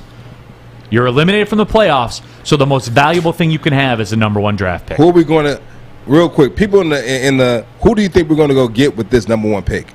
I know who we're going to go get. But Kayvon Thibodeau, I mean, that seems to be the popular pick. Trade back. Yeah, whatever. KT. Trade back. Whatever you want to do. KT, we gotta go get KT, man. Hey, that's what we're looking for right now. We need that playmaker on that defensive side of the ball, but more so than that, right now, we're gonna need a quarterback. But I don't see a quarterback coming out in this draft. I don't see it. I don't see it. Do you see any quarterback do you think we can bring here that can be that difference maker for us? No, but I'm not a scout, so I'll trust the scouting department. But you got eye. But you do. You can do the eye test. You have the eye test. Yeah, I mean, I want somebody that's mobile. I've talked about that for a very long time. More importantly, who's our kicker this week? That's a part of it too. Wow. That's a part of it too. Juice's Ghost says we always talk about trading down, yet it never happens. And I understand that, but that is still on the table. If you have the number, I suppose it's on the table if you have the number 2 pick. But if you have the number 1 pick, that holds the most value. Whether you value Thibodeau more than an additional 2nd-round pick, I don't know. I don't have my draft card. I know there's like a draft card formula or whatever. I don't have one. It's as simple as this. When you have the first overall pick, you don't know what other teams value picks as and what they're willing to do. When you're sitting there at 1, you got to wait. So it gives you, you don't know if somebody in, for example, San Francisco's going, oh my God, we need this guy, right? You'll never know that. They'll never let you know. Right. So the thing is to have that pick, so they have to ring you up. If they do, makes your job easier having number 1 as opposed to having number 3, 4, whatever it is at the time.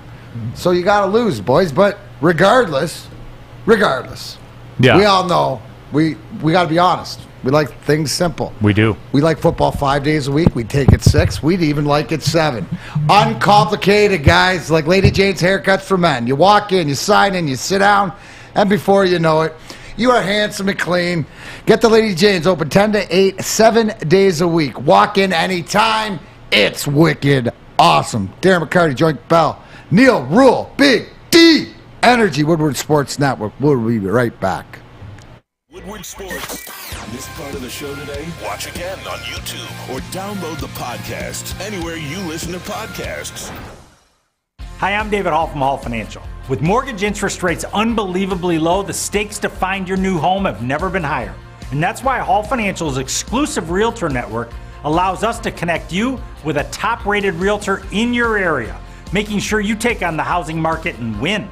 Hall Financial has earned over 4,000 five-star reviews because of our technology and our commitment to closing your loan fast. 866-CALL-HALL or chat with us online at callhallfirst.com. Back at it here, Big D Energy, Woodward Sports Network, Neil Rule, D-Mac, Darren McCarty in the house. Joy Bell is here, Fish is here, Sawyer is here. You know the squad. You know who it is. Troy says Thibodeau at number 1 and Matt Corral at the Rams pick. You know, if he's there. See, like we hear about how bad these quarterbacks are, but then you look at, and this is where you got to stay with me for a second here. Like I look at Russell Wilson in Seattle, who I don't want to say is washed. Obviously, you can't say that he's washed, but it's not trending well right now. Is that fair to say? Is that fair? It's a fair statement. Not trending well. It's not trending well, okay? It doesn't have a good look to it. He's making $30+ million a year. The rookie quarterback is the way through because it's the biggest discount to market, guys. You got a quarterback, you're paying him $7 million a year as opposed to $37 million a year. You're ahead of the game. And so I know that there's no like consensus number 1 or anything like that, but I wouldn't mind rolling the dice with one. There's got to be one out there that has the ability that can be coached up or whatever else that maybe not getting the best coaching, or there's always somebody can find something. But that's the luxury of having 3 of 33. There you go. 3 of the first 33. If there's somebody out there that you think you can take it, oh yeah. We're going to hear that 3 times in the first 33 picks, Fish. So where's your confidence level at right now? As far with as? Brad Holmes. With Brad Holmes? Having 3 of the first 33, right? I like, again, D-Mac, you know me. Like, just go back to the draft class, right? Mm-hmm. Do we like Penei Sewell? Yep. Well, do we like Penei Sewell? But I think it's your point that look at the guys we drafted, and they're all in the lineup. They're all here. You know what I'm saying? They're all doing. You know, Lee McNeil is playing. Anzarike is playing. Everybody but Melifonwu is playing and contributing. They're in the stat sheet, which means they're in the game. One of them got hurt. That's the numbers. I mean, you bring in 7 draft picks or whatever the number is, you're going to lose 1 through attrition. That's just the way that it works. So yeah, my confidence level, I'm cool. I'm cool with Holmes so far. Yeah, I really am. And you know what? The one praise I have for the coaching staff is they'll play these guys. Yeah, because they're not coaching for a job. They're not coaching to stay alive. That's a great point. So all this hard luck we're going through now as a team, whether it's luck with the coach and this and that, I tell you, if you can get through this and keep persevering, this will benefit you in the long run. Yeah, I agree. Don Thompson says, "Preach, Reverend Neil." I did give a sermon there, didn't I, Joy? You did. That was a sermon. I feel like I motivated some people. YT Sparty, get 2 more picks in the first round if you can. I don't know that, we say how weak the draft class is, and then we say we want 2 first-round picks for the number 1 overall pick. You can't be both. Is that fair? Like, it can't be both. Both things can't be true in this scenario. Wow. That is. We found a place where both things can't be true. That's new. Yeah. YT Sparty says Okudah isn't playing, and that's part of my problem is the draft pick was made to save jobs. But Brad Holmes draft picks, they're out there in these streets, man. They're doing some things. They're on the stat sheet. So yes, I have a lot of faith right now, as it were. I did want to touch on this. There's some chatter about Odell Beckham, and Joyke and I got in a debate about this earlier on. I know Odell works out with Joyke and stuff like that, but Mina Kimes from ESPN brought up the fact that Stafford threw the ball 41 times last night, targeted Odell Beckham 3 times. The Rams also lost their number 2 wide receiver. But Troy Aikman during the broadcast talked about the fact that Stafford may be falling under what happened with Baker Mayfield at the Browns, where you feel like you have to get the ball to Odell Beckham. And is that real, Joik? Like the pressure for a big-time receiver? Calvin certainly was Calvin, who was a Hall of Famer. I was just about to say that. You don't think he forced the ball into Calvin? That's what he does. You have a player with a certain amount of talent. You get the ball in his hands. Yeah, you get him touches. Right. So that pressure, and I guess Odell and Calvin is not an apples to apples comparison. No. I mean, you're talking about Calvin, one of the greatest of all time. But is there a pressure? Can you feel it as a running back? Can you feel it as an offensive lineman where a guy like Odell, I'm not saying Odell personally, a high-impact receiver, yes, when he hasn't touched the ball or he's gotten 2 looks through 3 quarters, do you guys feel that? No, we don't feel that. It's his first game. No, I'm saying in general, though. But I'm speaking on Troy Aikman when he said that he's feeling the pressure of Baker Mayfield. No, he's not. It's the very first game. He doesn't even know the offense yet. They put him out there on plays where, listen, if they're in this, run this. If they're in this, run this. They're probably giving him the play as he's running out there on the field, or Stafford's telling him to play in the huddle, like, hey, on this play, this is what you have, but then he's calling the play. Like, he's still learning that offense right now, and they're still working on the chemistry. They're still working on all these different things. And, yes, you want to get the ball in his hands, and sometimes he might try to force the ball in there because he has the arm talent to do it, but I'm not worried at all. They lose 2 or 3 games in a row, and he's not being productive, and his targets are high, and they're not connecting. Then I might have, but it's only the first game. It's only the first one. And that, like I told you, when he threw that ball up, it was an interception. He was throwing it down the field to Odell Beckham. He was throwing it up to see, let me see what I have out of you. Just let me throw it. Let's see. I don't mind that. I don't mind it. Just throw it up there.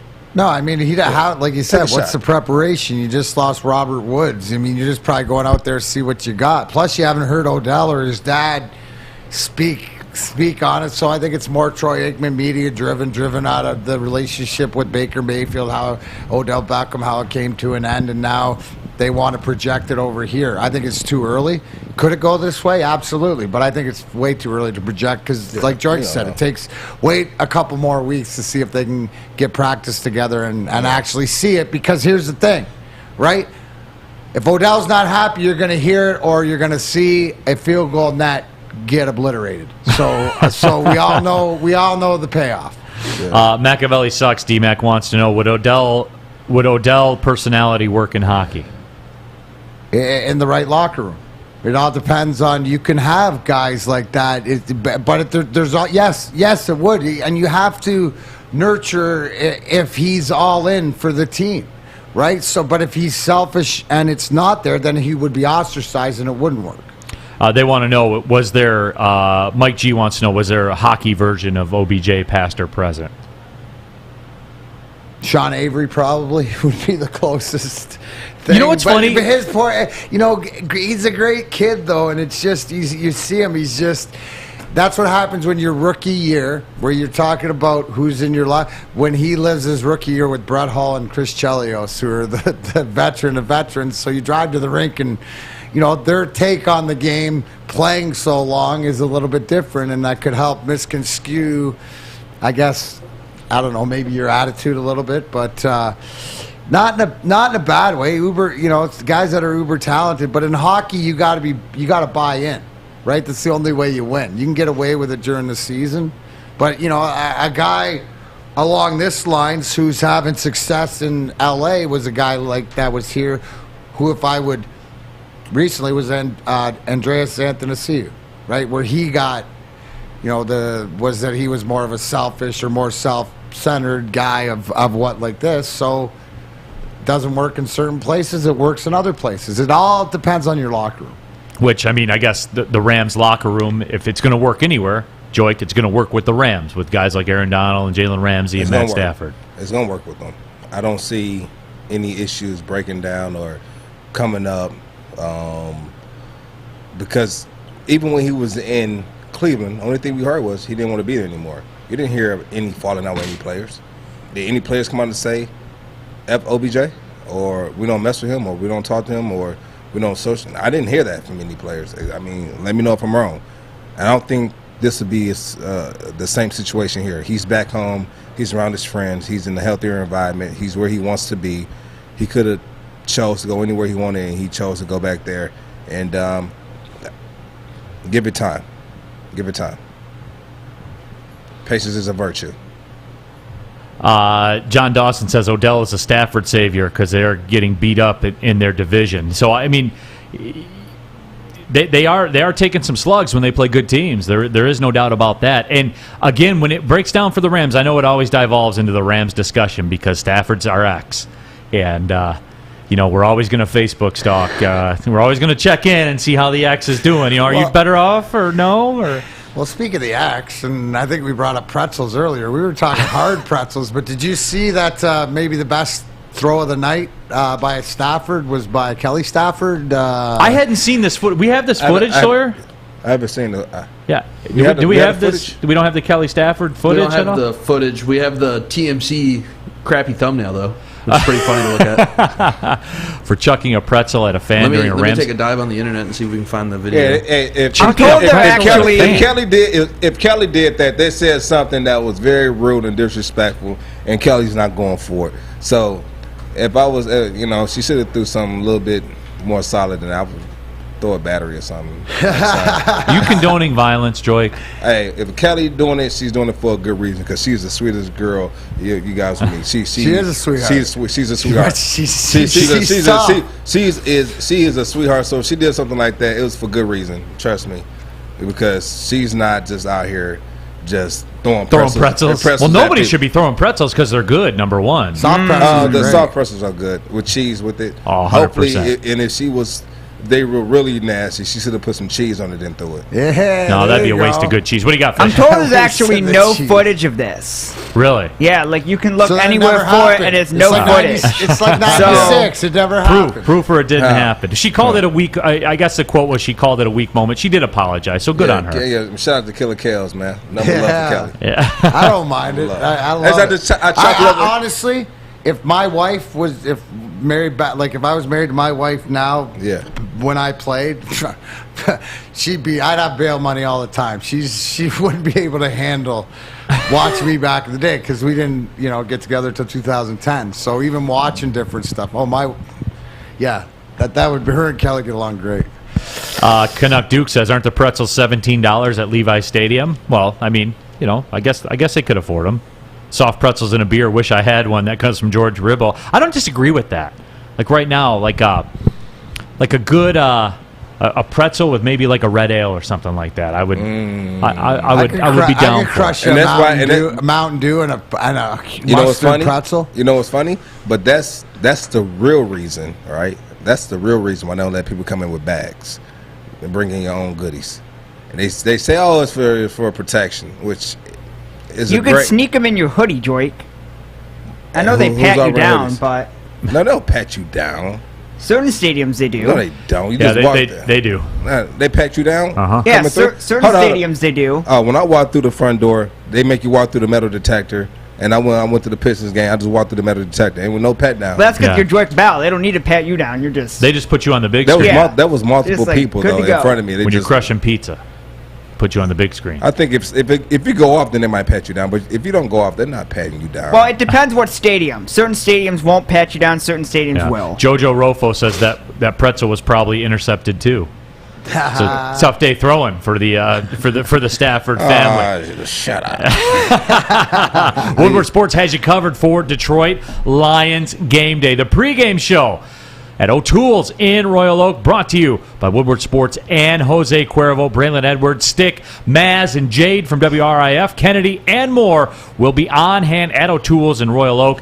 That'll be simulcast on Woodward Sports on our YouTube channel, all of our social media outlets, and 101.1 WRIF. And then we got you covered post-game as well. Woodward Sports and Jim Beam will bring you Stick and Anson from the Brass Rail downtown. They start broadcasting at the 2-minute warning after every every Detroit Lions game. They'll get crowd interactions, fan reactions, all that. There's DJs, drinks, Woodward Sports VIP section with food and more. Make sure you stop by after every Detroit football game at the Brass Rail. Tony is a third-generation logger that has a simple, practical approach to life and work. That's why his Coast DX342 knife is perfect for him. The stainless steel blade is rust-resistant and made for all-weather use.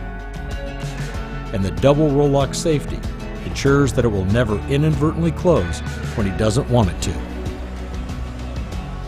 That's why Coast is trusted tough. Back at it, Big D Energy, Woodward Sports Network, NFL football tonight. The Falcons will host the Patriots. The Patriots a 7-point favorite in that game. Where's your interest?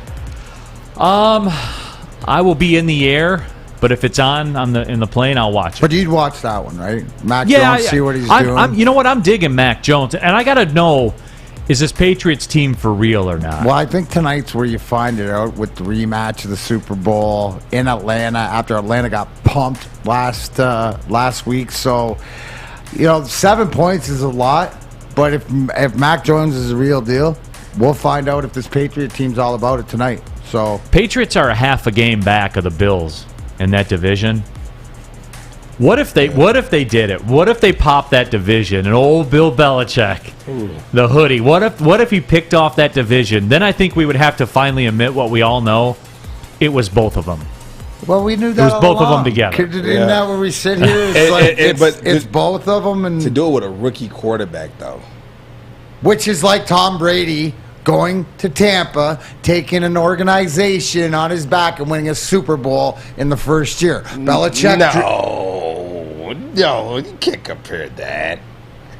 Tampa was already a good team. As Tom Brady, winning 6 Super Bowls, going from New England, where he is it Belichick or is it him? I'm going to go somewhere else. I don't care who it is. Matt Stafford's in the same setup position, and you get it done.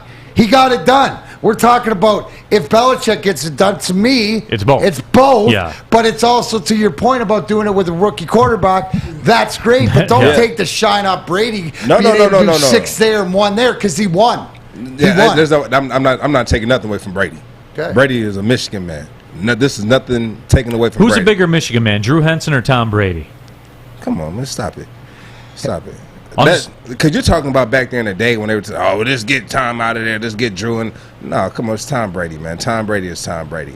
He wasn't then, though, right? He wasn't then. Okay. He wasn't then. It shows it's both of them. It's not one or the other. Yeah, they both were Michigan. They both are Michigan, man. I don't think one is bigger, but if you talk about who's the GOAT, the greatest of all time, it's Tom Brady. Oh, there's no question. It's Tom Brady. You know what I'm saying? So I'm not taking anything away from Tom Brady, but what I'm saying is you're taking a rookie quarterback on a team that was horrible last year versus Tom Brady going to a team where all they needed was a quarterback. Well, here's a shocker, too. It might just be that Mac Jones is pretty good, too. Mac Jones is good. He's not pretty good. He's real good. And remember when he came into the league, they did the side-by-side of body types between Mac Jones and Tom Brady. And we said, this guy's – in my head, I said, you know what? It would be the irony of this guy coming in and playing at a high level, right, as a rookie with that body type, just like Tom Brady, end up having I'm not going to say similar career because that's kind of hard to win 7 Super Bowls.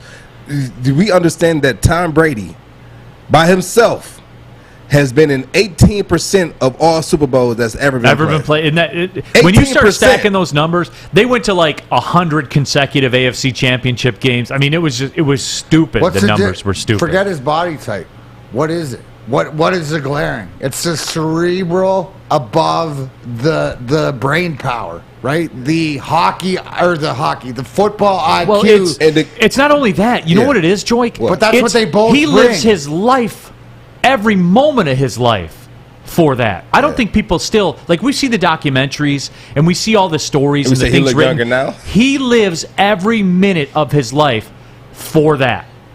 Everything he puts in his body, yes, everything he eats, even if he eats food, everything he puts in his body, everything. You know what I'm saying, though, Joy? Like, people don't get that. I'm gonna tell you about you though. Because when Mac Jones came in, we say, this guy might be good. He might be okay. But, he was a quarterback at Alabama. What did he have to do? He had a good receiving core, right? He was accurate as hell, though. He was accurate as hell. He had Harris in the backfield. Yeah. All right. You got two of the best wide receivers in college football on the same team.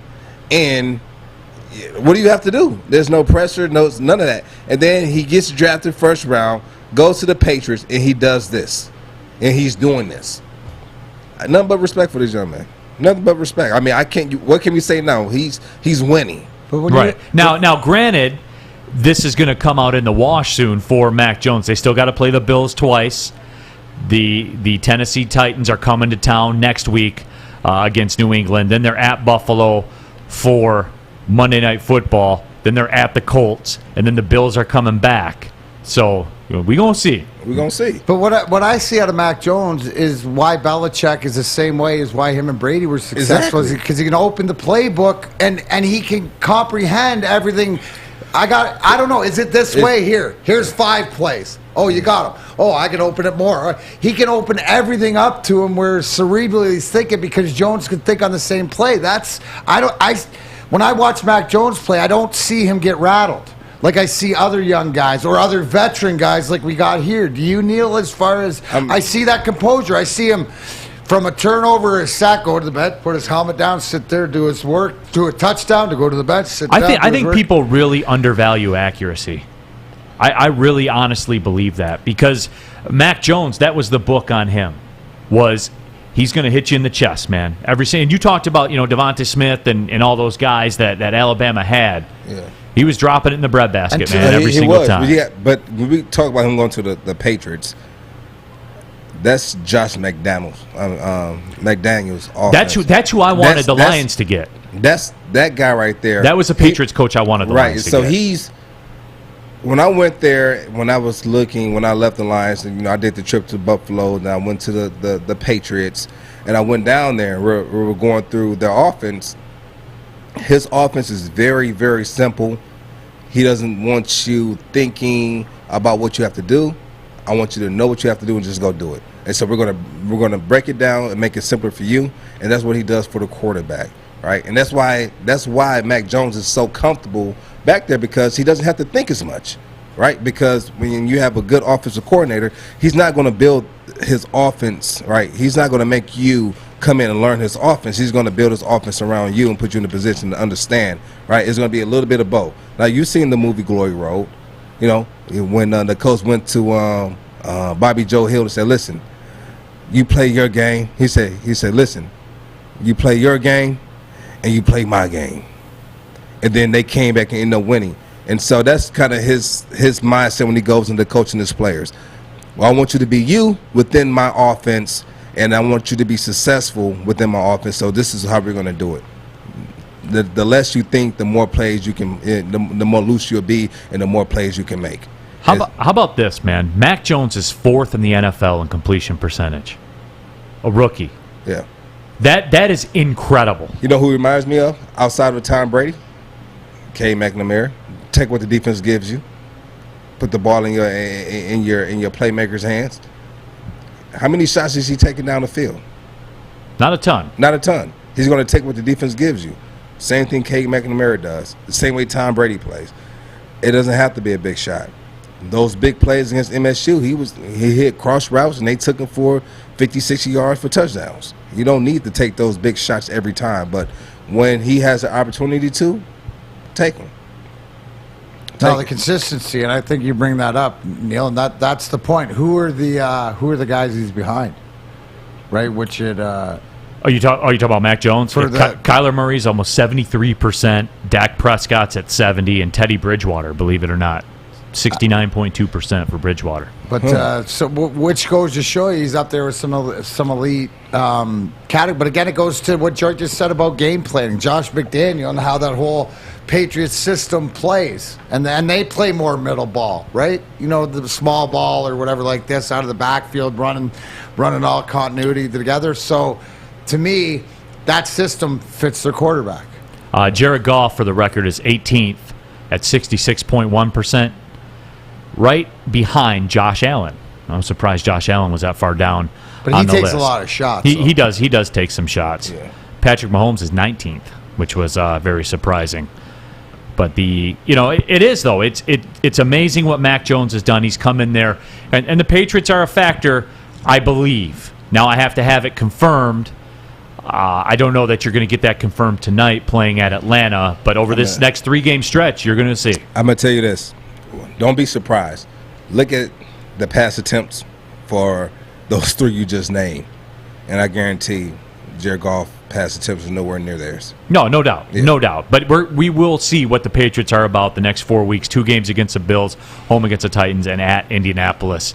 And, we're at that time of the season now, guys, where the leaves will shake off the tree, if you know what I mean. And we'll see who's left standing, and we'll see what the Patriots are packed. When we come back, we'll wrap this thing up. It's Big D Energy right here on the Woodward Sports Network. But I know, D-Mac, right now, it's everybody's favorite time of the program. Well, it's important no matter what we're doing because safety is key. And Guardian Alarm, they get it. A good defense on and off the field helps you feel secure. Guardian Alarm has a state-of-the-art technology that helps you feel safe, all with 24-hour monitoring right here from this little gadget, your phone. Whether it's you want to check on, hey, what's the temperature? It's cold out. I want to get home and it'll be nice. Or I want to turn some lights on. Or maybe the smoke detector goes off. Or that deadly silent killer, carbon monoxide. You can even lock and unlock your house from your phone. But in order, guys, this is very important. In order for you to get on board like everybody here at Big D Energy and Woodward Sports Network, I need you to call 1-800. Stay out. That's 1-800. Stay out. All the way for the people in the back, Fish. This is a good Thursday. Let's get it. 1-800. Stay out. Get out of my house. That boy. Stay out of the fishbowl. Stay out of the house. Wherever it is. Guardian Alarm has been trusted for over 90 years at keeping families safe. Guardian Alarm, your local security experts. D-Mac, Neil Rule, George Bell. Big D Energy. Big D. We'll be back. Fellas, football season is here. It's time to make your grooming experience easy like Sunday morning. Get to Lady Jane's Haircuts for Men. Walk in, relax, watch your favorite team play, and before you know it, your hair will be game ready. Get to Lady Jane's, open 10 to 8, 7 days a week. Walk in anytime. It's wicked awesome. Make sure you download the Woodward Sports app in the App Store and the Google Play Store today. Take Woodward Sports with you wherever you go and listen live on your phone or mobile device.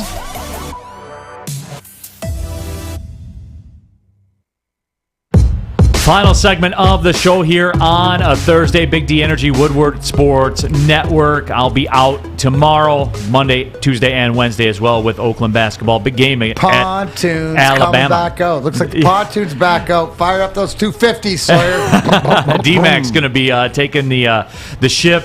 And it's going to be a party in slow motion, right, D-Mac? Party in slow motion out here on the open. Ooh, since this is my last chance to talk about it for the week as well, I do have to take a look at the college football bowl projections. I'm a slappy for these. I love them.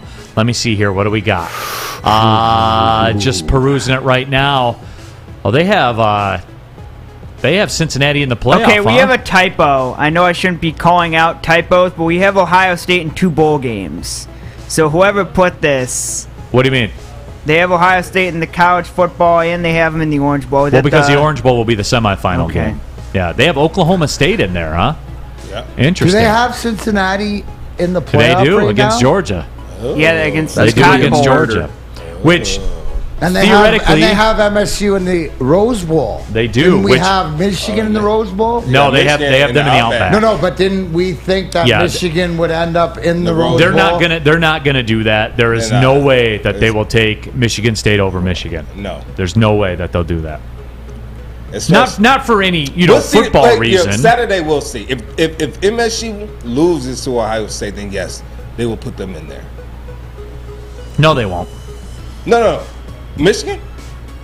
What are you talking about here, Joey? What do you got? I said if MSU loses to Ohio State this weekend, they're going to for sure put Michigan in the row. This is all messed up. Well, no, because they're the way they have this set up is based on Ohio State winning both the games. Oh, okay. So they got Alabama losing, or what's going on with Alabama?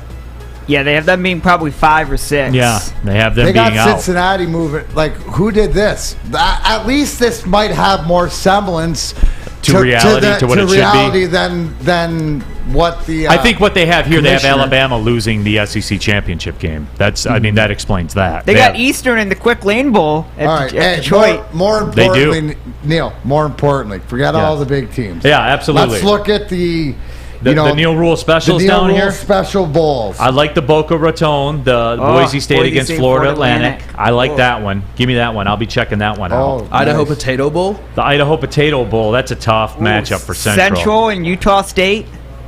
Yeah. Do they still have the Sun Bowl? The Sun Bowl is always appointment viewing for me, just because I don't know if I'll ever see another 3-0 Clemson and Oregon State. Clemson and Oregon State. Oh, there it is. The Sun Bowl. Oh, yeah. That's. Ooh, how about the Citrus, Wisconsin and A&M? Yeah, again, Ole I love the Miss bowl and, season. BYU Fiesta. I'll tell you what, the Citrus Bowl, I'd like to see that matchup because we always talk about like the second tier of the SEC and the second tier of the Big Ten. Right. Well, let's see. Yeah. Like that's the whole point. It'd be nice to see some of these matchups, and obviously playoffs play a big picture, who wins out and stuff like this. But yeah, there's a couple ones that I think might be legit, and obviously at the more to the bottom, but I don't see the big ones playing out like that. What do you think of the Florida State Northern Illinois matchup for the Gasparilla Bowl? Well, it's amazing that Florida State's going to get into a bowl. Yeah. Number one, it's falling apart there, and that makes me sad. That's name, right? Yeah. That's just the name. Yeah, because when's the Gasparilla Bowl going to get a blue blood like Florida State?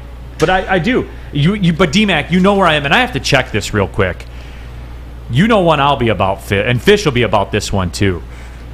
The old Hawaii Bowl with Air Force and UCF. Ooh. Is that one still on Christmas Eve? I have to see. It probably is. It's always that 8 p.m. Christmas Eve game. I love it too. Oh, they do. They have it. They have it on Christmas Eve. You know what that one is for me? Like the family comes over, because it's actually my dad's birthday on Christmas Eve. The family comes over, and we do like the holiday party thing, and people usually leave, around 9-ish or whatever. And then you get the kids to bed, and the Hawaii Bowl and a chocolate stout and putting toys together is a tradition unlike any other for me. And that's always one of the games that never goes till midnight. It's one of those never goes 4 hours. Right. All the other games go like Santa, 4.5. Don't you know that's Christmas Eve, bro? I do, but I guess they know that. I didn't know they would know that. They got Santa Claus. They don't want to cross-reference. I mean, you're talking about blackouts and putting bowl games. Don't mess with Santa's delivery service. Yeah. Well, I just didn't know if they knew I agree that. with the Honolulu Blues party, though. These are fun. No, but they'll all be different next week. I would love to see that Cincinnati Georgia game. I want to see it. We saw it last year in the bowl game. In the That Peach was a Bowl. good game, man. I want to see it. It was a good game. I'd like to see it again too. I saw it 11 months ago, and it was very, very good game. I know that right now, looking at, don't worry, Michigan fans, it's not going to happen because Kentucky in the Outback Bowl wouldn't do you, right? They're way above that. Yeah. Way above that. No, Michigan, if there's a chance, if Ohio State runs a table, Michigan will be in the Rose Bowl. Mark my words. Even though Michigan State beat them. But we've seen it in the past. We saw it happen with the Sugar Bowl. What were we told? Gary Barta told us that what you see, don't worry about. Yeah, it. Set aside the games. Set aside the games. That's my favorite. You know what though? Truth be told, I for entertainment's sake would like to see Michigan against Oregon. I would like to see that. I'd like to see that game too. Yeah, but I'd like to see Michigan State against Oregon too. Nah, me too. But either way, that's good. No, I do. I love the bowl. I love the bowl projections. Why is that? Why do you want to see Michigan against Oregon? Because I want to see. You want to see if they're really Michigan? You want to see? Well, we'll know if they're really Michigan after they play Ohio State. Okay. But we'll see if Oregon finishes them off and gives them that third loss. So my question for you is: say they won by 1 point, right? On some miraculous. When's a win? All right. Would you be like, okay, they're Michigan now? What do you mean if they won against who? If they won against Ohio State. No, then it's different Michigan team than we've seen in the past. It's a different Michigan team if they win. If they lose by 1. Then they're same Michigan. Same on Michigan? Yeah. Okay. So the score doesn't matter just if you win or lost. All right. No, the score. See, I never get caught up in the scores, man, because games happen in a vacuum. So in that case, we don't need to watch the game. We just need to look at the score at the end because. Well, you got to watch the game to see how they get to the score. The eye test. That's is the eye always test. the best But like you test. said, we don't need to worry about what we see. Just look at that win-loss column at the end. Right. Okay. Because that's how they keep score, Joy. I didn't make up the system. That's just the way it is. Hey, man, thanks for tapping in for another episode of Big D Energy. This is Joy Bell, Neil Rule. Deuces. D-Mac. Fish, you got anything? I do not. Have a good day, everyone. Sawyer, what you got for it? Have a good trip, Neil. Big D Energy. Well, see you later.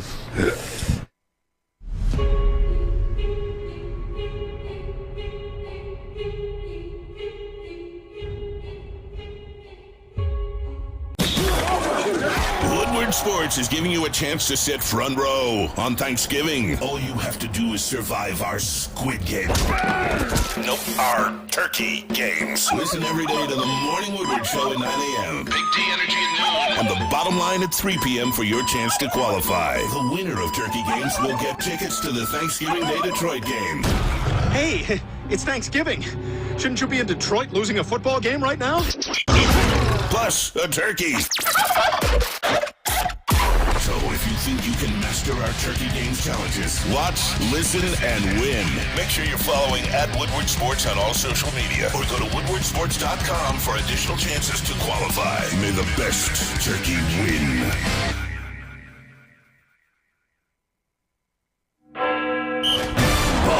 Former NFL running back Joy Bell breaks down the best and the worst plays in the NFL. The local hero out of nearby Wayne State went to college 2 miles from Ford Field.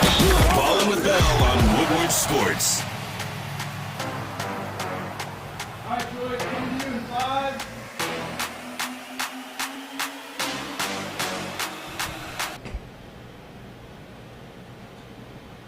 Ain't nothing on here. What am I just talking? There you go. Sawyer's mad.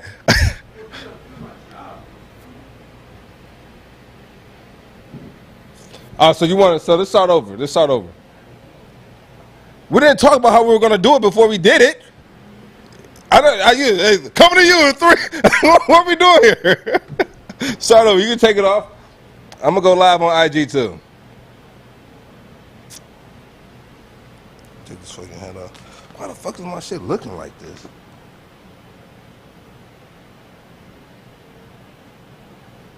Hold on real quick. Are we streaming right now? Yeah. We're not streaming. I finished